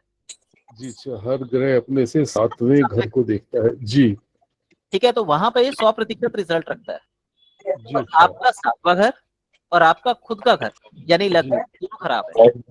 7वां घर तो वो है सर पार्टनर का। पार्टनर का। जी जी, तो लाइफ में आपको हमेशा अकेले रहना है, अकेले काम करना है। जी अच्छा सब कुछ आप अपने बलबूते पे करेंगे तो आपके लिए अच्छा रहेगा। अब 5वां घर और 9वां घर आपके लिए बहुत अच्छा है। जी अच्छा बुद्धि का घर, कम्युनिकेशन का घर, ज्ञान का घर, ये आपके लिए बहुत अच्छा है। नहीं सर, ये इसी तो मैंने तरह देखा है कि पढ़ाई ना भी अगर मैं मिलाऊं तो कॉमन सेंस से मेरे डिसीजंस जी बहुत एक्यूरेट और बहुत बढ़िया जी होते हैं। इसमें एक चीज और कहना चाहूंगा, हमने यहाँ पे क्योंकि अभी बुध की स्थिति नहीं देखी है, बट जी कालपुरुष की कुंडली में जी ये जो स्थान है 5वां, ये सूर्य का होता है, तो प्रतिष्ठा कारक भी होता है। जी और वैसे हम इसको लक्ष्मी स्थान बोलते हैं। लक्ष्मी जी के समान ये लाभदायक भी होता है, कुछ देके ही जाता है ये। सर, मैं अब अपनी यहाँ पे कुंडली। आपका 5वां और 9वां घर, जी 5वां घर आपका बुद्धि का हो गया और 9वां घर भाग्य का हो गया, तो आपका भाग्य जो बहुत सपोर्टिव है। आपके जो एंसेस्टर्स रहे हैं, आपके जो पूर्वज रहे हैं, वो बहुत भाग्यवान रहे हैं, या उनके भाग्य की आप खाएंगे। तो आपको धर्म कृत्यों में, धार्मिक कृत्यों में आगे रहना होगा। जी हाँ, वो मैं हूँ। ठीक। जी हाँ, वो मैं हूँ सर। मुझे नंबर दे देंगे, मैं आपको अपनी कुंडली भेज सकूँ। सर आप ग्रुप में मैं भी हैं? दिल्ली से ही हूँ। जी हाँ, ग्रुप में हूँ सर। जी जी, ग्रुप में है ना, तो उसमें दिनेश धनगर है मेरा नाम। दिनेश धनगर, सेंगर, धनगर, धनगर, DHANGAR। DHANGER। और आप दिल्ली में ही हैं सर? जी, मैं दिल्ली में ही हूँ। जी अच्छा, मैं भी दिल्ली से ही हूँ सर। सर धन्यवाद, बहुत बहुत धन्यवाद। Welcome sir. सर मेरा एक क्वेश्चन है छोटा सा। जी बोलिए। सर मेरा सूर्य शनि शुक्र 12वें बैठा सारा। सूर्य शनि, जी, तुला लगन कुंडली है। तुला लग्न की कुंडली है और सूर्य शनि शुक्र आपका 12वें। शुक्र। देखिए, आपके लिए अच्छा रहेगा आप विदेश से काम करें। अगर आप विदेश से काम नहीं करेंगे तो सूर्य जो है वो आपके शरीर में बीमारी पैदा कर देगा और लंबी बीमारी देगा। अच्छा। ठीक है। सूर्य और शनि का अच्छा नहीं होता साथ में? सर सूर्य शनि ऐसा नहीं है, वो उनकी स्थिति जैसा हम मानते हैं कि शनि जो है वो सूर्य के पुत्र हैं, लेकिन उनकी आपसे संबंध बनते नहीं है। हाँ जी, हाँ जी। तो वो खास लक्षणों में देखे जाते हैं, उसके लिए हमें राशि देखनी पड़ती है। सिंह राशि है जी। जी ठीक है, उसके लिए हमें राशि देखनी है, तो यहाँ पे ये देखा जाएगा कि सूर्य तो अपनी राशि में बैठा हुआ है, तो सूर्य तो यहाँ मजबूत हो गया और शनि उसके घर में आया है, तो है वो पिता ही, सूर्य जो है वो शनि का पिता है, तो पिता क्रूर हो सकता है पर वो उसको नुकसान नहीं पहुंचाएगा, तो यहाँ पे शनि को ज्यादा अपना इम्पैक्ट नहीं डालेगा। पर आपकी लाइफ में जो भी समस्याएं आएंगी जो 12वें घर से कनेक्टेड होंगी, या जो भी खूबियां आएंगी जो 12वें घर से कनेक्टेड होंगी, उनको स्लो कर देगा। अगर आप विदेश यात्रा का मौका बना रहे हैं तो आपको डिले कर देगा, आपको परेशान करेगा। अगर बीमारी लगाएगा तो लंबी बीमारी बना देगा। ठीक है, और शुक्र क्योंकि 12वें घर में बैठा है तो विदेश यात्रा तो देगा, आपको परेशानियों के साथ देगा। ठीक है, ठीक है सर, ठीक है। और चौथे राहु अगर हो तो? राहु जैसे मैंने बताया फैला देता है, तो चौथे घर का राहु आपको सुख बहुत अधिक मात्रा में देगा, आपको पूर्ण रूप से भौतिक बना देगा। 7वें में राहु हो तो लाइफ पार्टनर के साथ बहुत अच्छा लाइफ, मतलब आपको लाइफ पार्टनर के साथ जो भी खुशी मिलनी है या जो भी दुख मिलना है या हम बाकी ग्रहों से देखेंगे खुशी मिलेगी दुख मिलेगा, जो भी मिलेगा ठीक है। बहुत अधिक मात्रा में मिलेगा। हम्म। मेरे सातवें में बृहस्पति है। नहीं सर, अभी किसी ने बीच में सातवें घर का डाला था, उनके लिए बताया मैंने। सातवें में बृहस्पति है, तो सातवें का बृहस्पति भी बहुत ज्यादा अच्छा नहीं माना जाता, नहीं क्योंकि माना सातवें जाता, का बृहस्पति यहाँ पे लग्न को देखता है, तो व्यक्ति को नॉलेजेबल बनाता है, अंडरस्टैंडेबल बनाता है, और रिलेशन में थोड़ा सा कमी ला देता है, मतलब परिवार में कोई ज्यादा रुचि नहीं लेता व्यक्ति, लेकिन बाहर वालों के लिए वो बहुत ज्यादा देने वाला होता है, सर क्या ये सब आप लोग समाज के लिए अच्छा रहता है। कर पाएंगे ना, प्रेडिक्शन आप पढ़ाएंगे ना ये सब चीज? मैम यही चीज मैंने आज बताई थी, मैं भी और थोड़ा सा इसको खोल के बताऊंगा कल से। सर ये तो पर्सनली आप बता रहे हैं ना सभी को, मतलब ऐसे हम खुद कर पाएंगे ना? जी जी जी, देखिए आप अपना एक बार आप अपनी कुंडली खोल लीजिए। जी आप अपनी कुंडली खोलिए, आपने कुंडली बना ली है अपनी? Yes sir. ठीक है, सबसे पहले देखिए सूर्य कहाँ बैठा हुआ है आपका? मेरा सूर्य 1 2 3 4 फोर्थ हाउस में बैठा है फोर्थ हाउस किसका था? सर। फोर्थ हाउस था आपका। फोर्थ हाउस था सर, माता संपत्ति। जी ठीक है, अब यहाँ पे सूर्य बैठा है, सूर्य किसका कारक है? स्वयं का, पिता का? माता का, मतलब अपनी सूर्य माता पिता का। सूर्य पिता का कारक है, प्रतिष्ठा का कारक है, स्वयं का कारक है, आत्म कारक होता है। राइट ठीक है, और चौथे घर में बैठा है सुख के घर में, राइट। यानी आपके जो माता पिता होंगे वो पैसे वाले होंगे। सर बहुत तो नहीं, हाँ ठीक थे, मतलब एक नॉर्मल जैसे होते हैं। हाँ, अब देखिए यहाँ पे एक शब्द बताता हूँ, एक होता है सुख और एक होता है समृद्धि। ओके सुख का मतलब होता है कि जो चीज आप पाना चाहते हैं उसे वो आपको आसानी से मिल जाती है, ओके। उसके लिए आपको पैसा खर्च करना पड़ता है। हम्म। और एक होती है समृद्धि, अगर चौथे घर में आपकी समृद्धि आ रही है तो वो आपको सुख की तुलना में और भी ज्यादा आसानी से मिलती है, और इसके लिए आपको पैसा नहीं खर्च करना पड़ता।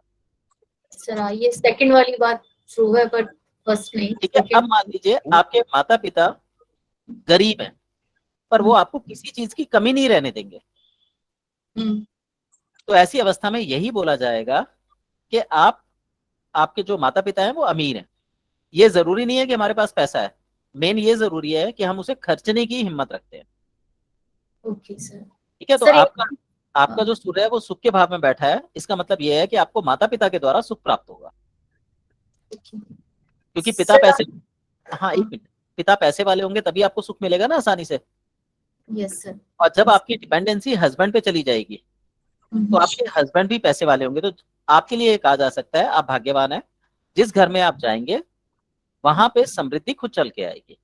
दूसरी चीज, अगर आपकी शादी नहीं है और आप पिता से अलग रहते हैं तो आप स्वयं के लिए सुखकारी होंगे, यानी आप अपनी चीजों को खुद इकट्ठा करेंगे। तो तीनों प्रकार की जो सुख की परिभाषा बनेगी वो सूर्य से बनेगी। और सूर्य क्रूर ग्रह है, तो आपको दंडित करके चीजें देगा, यानी आपको मेहनत थोड़ी सी ज्यादा करनी होगी, ये प्रिडिक्शन बनेगी। Okay sir. सर एक चीज और, आपने ना अंश बताए थे सर, मैं लिखना भूल गई कि 1 से लेके आपने 10 तक अंश कैसे होते हैं? नहीं, मैं इसका आपको अच्छे से डिटेल दूंगा, अभी तो मैंने मोटे मोटे लिए हैं। जैसे 1 से 10 तक जो है वो बाल है, ओके। सर 10 इनका से 20 तक मध्यम है, और 20 तक 30 तक वृद्ध होते हैं। व्रत। जी, अब जैसे चंद्रमा और बुध की बात करें तो वो 1 से 10 के बीच में अच्छे माने जाते हैं।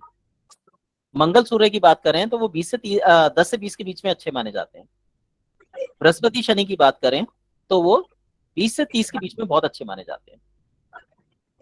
तो सर ये मिलेगा ना हमको, हम नोट कर लेंगे अब। सारा देखिए, मैं आपको तब तक सिखाऊंगा जब तक आप सीखने में रुचि रखते हैं।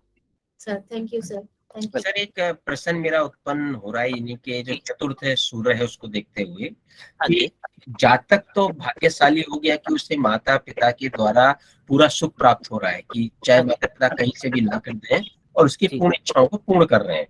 लेकिन हाँ जी। यहाँ पर एक प्रश्न ही आ जाता है कि अगर माता पिता अच्छे धनवान है तब तो ठीक है, लेकिन अगर माता पिता कर्जदार होकर भी उसके लिए सुख प्रदान कर रहे हैं तो वो जातक अपने पिता का किस प्रकार से भाग्योदय कर सकता है, या कैसा समझा जाए उसे? सर मेरा प्रश्न। हाँ, यहाँ पे देखिए फिर वो दो बातें जो मैंने बोली थी कि कुछ चीजों का उपाय होता है और कुछ चीजें निर्धारित होती हैं।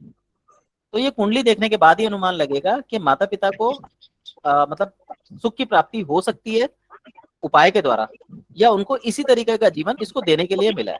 कई बार होता है कि ये माना जाता है कि हमने पिछले जन्म के हमारे जो कर्म है उनको पूरा करने के लिए हम लोग आते हैं। तो हो सकता है कि माता पिता की देनदारी हमारी बाकी रह गई हो, जो इस जन्म में हम उनके पुत्र रूप में पैदा हुए, अब उनके पास है या नहीं है, पर वो हमारी देनदारी को पूरा कर रहे हैं। तो वो अवस्था पे निर्भर करेगा, कुंडली देख के आइडिया लगेगा। सिंगल ग्रह से हम इतना नहीं बता सकते।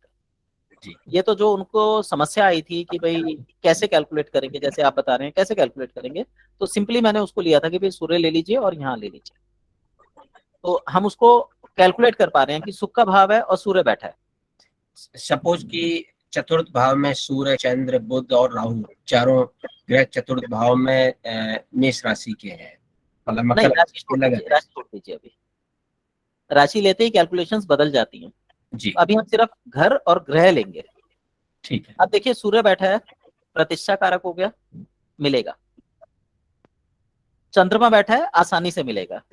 बुध बैठा है, अगर माता पिता नहीं देंगे तो बच्चा जबरदस्ती लेगा, क्योंकि बुद्धि वहीं लगाएगा वो, मैं कैसे प्राप्त करूं। और अगर राहु बैठा है तो इन सब चीजों को फैला देगा कि मिलेगा भी, ज्यादा भी मिलेगा, और गलत तरीके से, क्योंकि बुध बैठा है वहां, गलत तरीके से निकालेगा वो, जैसे धोखा देके या दबाव डाल के या किसी भी तरीके से। साम दाम दंड भेद। साम दाम दंड भेद। ठीक, धन्यवाद। वेलकम। चलिए आज की क्लास का लगता है। हाँ जी, हाँ जी दिव्या जी बोलिए। सर जैसे आपने अभी सब बता रहे हैं कि मेरा केतु 12वें घर में बैठा है, तो हम ये 1 2 3 की काउंटिंग काल पुरुष के हिसाब से लेंगे या कैसे लेंगे? दिव्या जी अभी हम घर की बात कर रहे हैं, तो हम काल पुरुष के हिसाब से ही चलेंगे। तो जब मेरा केतु 10वें घर में बैठा है। केतु 10वें घर में बैठा हुआ है, हाँ तो 10वां घर जो है वो आय का घर होता है। आपको कोई भी सुख आसानी से जो भी चीज जिसके बारे में कर्म का होता है सर, कर्म का। आपकी आवाज क्लियर नहीं आ रही दिव्या जी, एक बार काट के दोबारा लिंक कीजिए। हेलो, कर्म का होता है। दिव्या जी आपकी आवाज क्लियर नहीं आ रही, एक बार लिंक काट के दोबारा ज्वाइन कर लीजिए। हेलो, हेलो, हाँ जी बोलिए। तो 10वां घर कर्म का होता है। आप क्या कहा आपने? 10वां घर कर्म का होता है, कर्म का। ओके, तो ऐसे में कर्म का जैसे आपने केतु की बात करी है। हाँ जी। हाँ, केतु जो है आपको बेवजह कर्म कराएगा, बेवजह इधर उधर भगाएगा, दौड़ाएगा, किसी भी कार्य में आपको परफेक्शन नहीं लेने देगा और किसी एक काम में आपको रुकने नहीं देगा।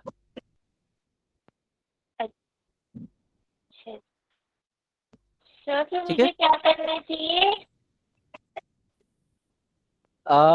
बाकी ग्रहों को देखते हुए कुछ बताया जा सकता है, सिंगल एक ग्रह पे कोई प्रेडिक्शन नहीं बनती।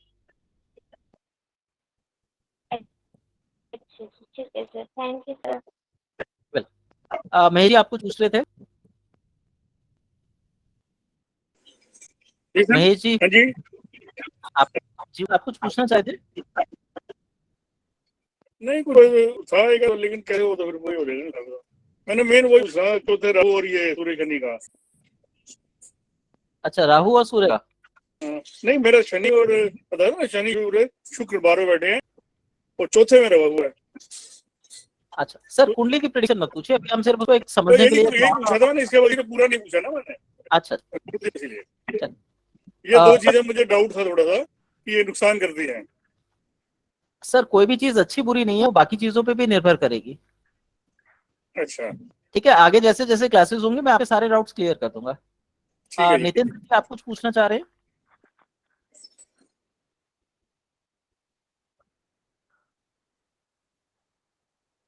नितेंद्र जी?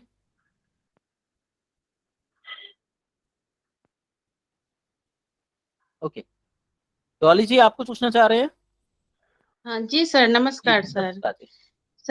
सर वो पूछना चाहती थी, 12वें घर में मोक्ष का होता है ना, जो जिसमें कि बृहस्पति, केतु और चंद्रमा तीनों है, और लग्न में शनि है, लग्न में इसके बारे शनि। में थोड़ा देखिए अभी हम जी जैसे कुंडली की प्रिडिक्शन नहीं कर रहे हैं, अभी हम सिर्फ घर और ग्रह की बात कर रहे हैं।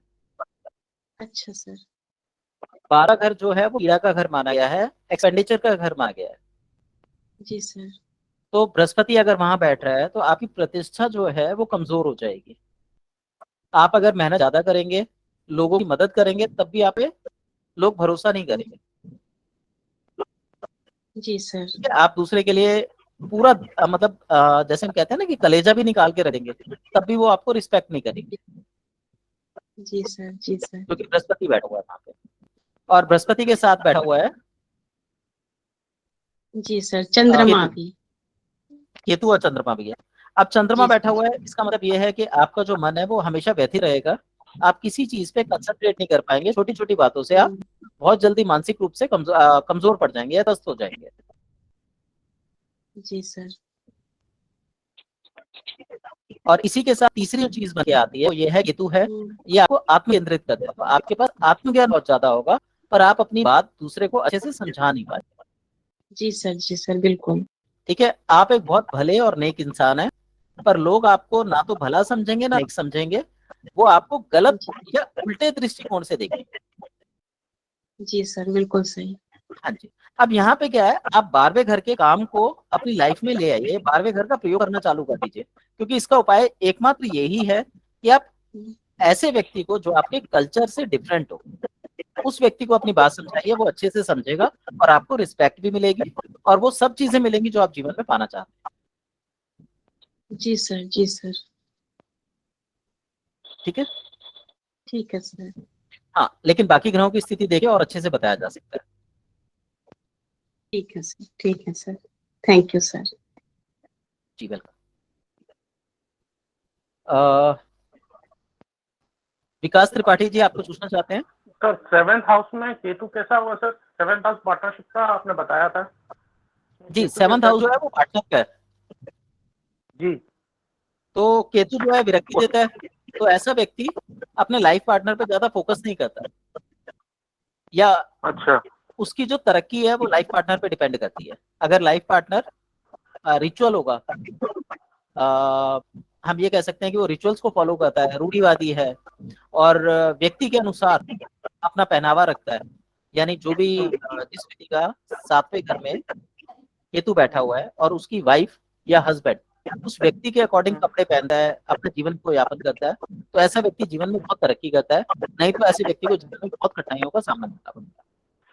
परिहार, अच्छा सर, यदि पार्टनर, हाँ, परिहार के रूप में कुत्ता पाला जा सकता है।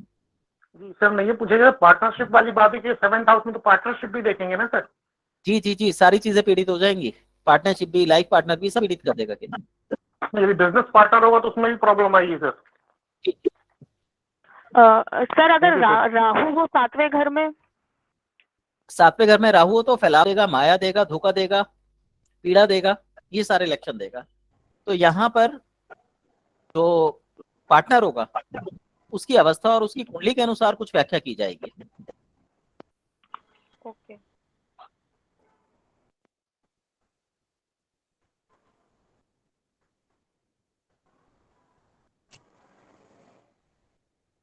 सर राहु, आयशा सर जी, आप कुछ कह रहे थे, अभी बोलिए। हाँ सर, राहु 6वें घर में है, क्या है सर? 6ठा घर है ऋण रोग शत्रु का। अगर राहु वहां बैठ जाता है तो या तो बहुत ज्यादा पैसा, या बहुत ज्यादा बीमारी, या बहुत ज्यादा शत्रु कर देगा। सर कुछ शुक्र बुध 5वां घर में है सर। मैम यहाँ पे राहु की बात हो रही है, 6ठे घर की। Okay okay sir. ठीक है, अगर इनमें से कोई चीज हो तो उसका उपाय निकाला जा सकता है, इसके लिए हमें कहीं और जाने की जरूरत नहीं पड़ेगी, लेकिन बाकी कुंडली से ओवरऑल कैलकुलेशन निकाली जाएगी। ये 6ठे घर पे मंगल की या शनि की दृष्टि पड़ रही हो तो अच्छा हो सकता है, या बृहस्पति की दृष्टि पड़ रही हो तो अच्छा हो सकता है। सर 5 में शनि बुध कुछ शुक्र है तो सर, 4 भी है तो सर? नहीं, शनि यहाँ पे कोई असर नहीं रखेगा अपना पे। क्यों सर? शनि पीछे के घर में चला गया ना, 5वें घर में है शनि, आया सर। हाँ तो इसका कोई इम्पैक्ट नहीं। मंगल की दृष्टि पड़ सकती है जो इसको कम कर सकती है। सर अगर सैटर्न 11वें में हो, शनि शनि 11वें का हो तो शनि जैसा है, शनि दुखदाई पीड़ादायी ग्रह है। शिवांगी जी, जी शनि पीड़ा दुख भय का कारण है और 11वां घर आय का कारण है। जी तो आपको जीवन में कोई भी चीज आसानी से प्राप्त नहीं होगी, उसके लिए जी आपको बिल्कुल प्रयास करना होगा, लेकिन ये गारंटी देता है कि जिस चीज के लिए आप पूर्ण प्रयास करेंगे वो आपको मिलेगा ही मिलेगा। तो एक नेगेटिव पॉइंट है कि आसानी से कुछ नहीं मिलेगा, पॉजिटिव पॉइंट है कि गारंटेड मिलेगा। जी। सर अगर इसकी तीसरी दृष्टि लगन में पड़ रही तो वो भी नेगेटिव है, तीसरी दृष्टि। शनि की दृष्टि जो है, तीसरी दृष्टि सौम्य होती है पर पराक्रम को बढ़ा देती है। तो आपका जो स्वभाव होगा वो दूसरों के लिए काफी हेल्पफुल रहेगा, और विशेषकर जो आपसे छोटे लोग होंगे तो ऐसे व्यक्ति आपसे सीख कर आपको रिस्पेक्ट देंगे और भविष्य में आपके लिए लाभ का सौदा बनेंगे। जी थैंक यू सर। ठीक है, तो लोगों को बताने में सिखाने में उनकी काफी मदद कीजिए। आपके लिए शनि की 10वीं दृष्टि वो हानिकारक हो सकती है। जी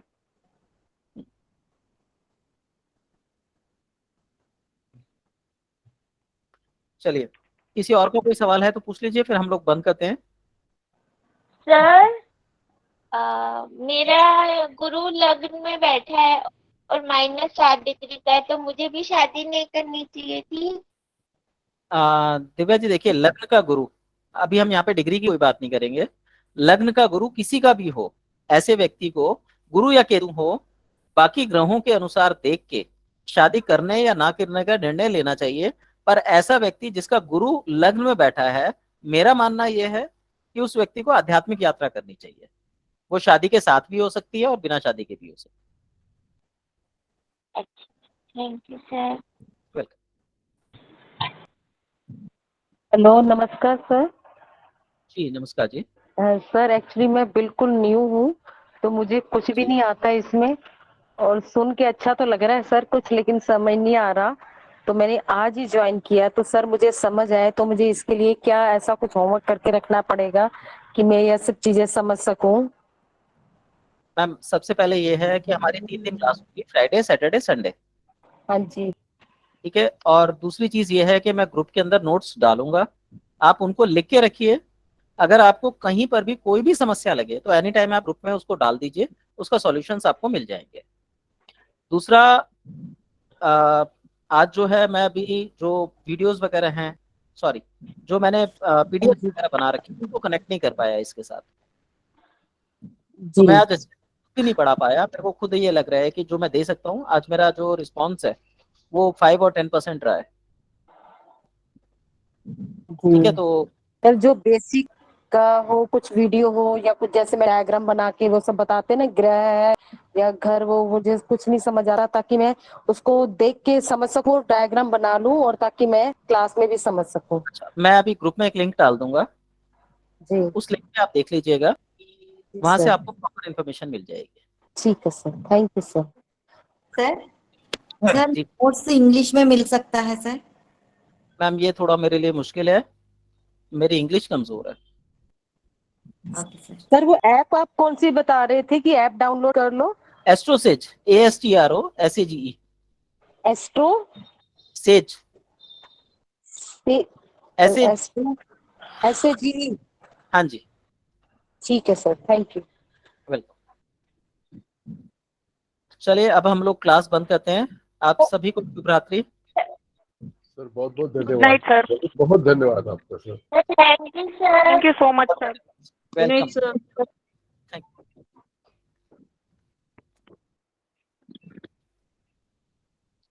थैंक यू सर। वेलकम। धन्यवाद सर।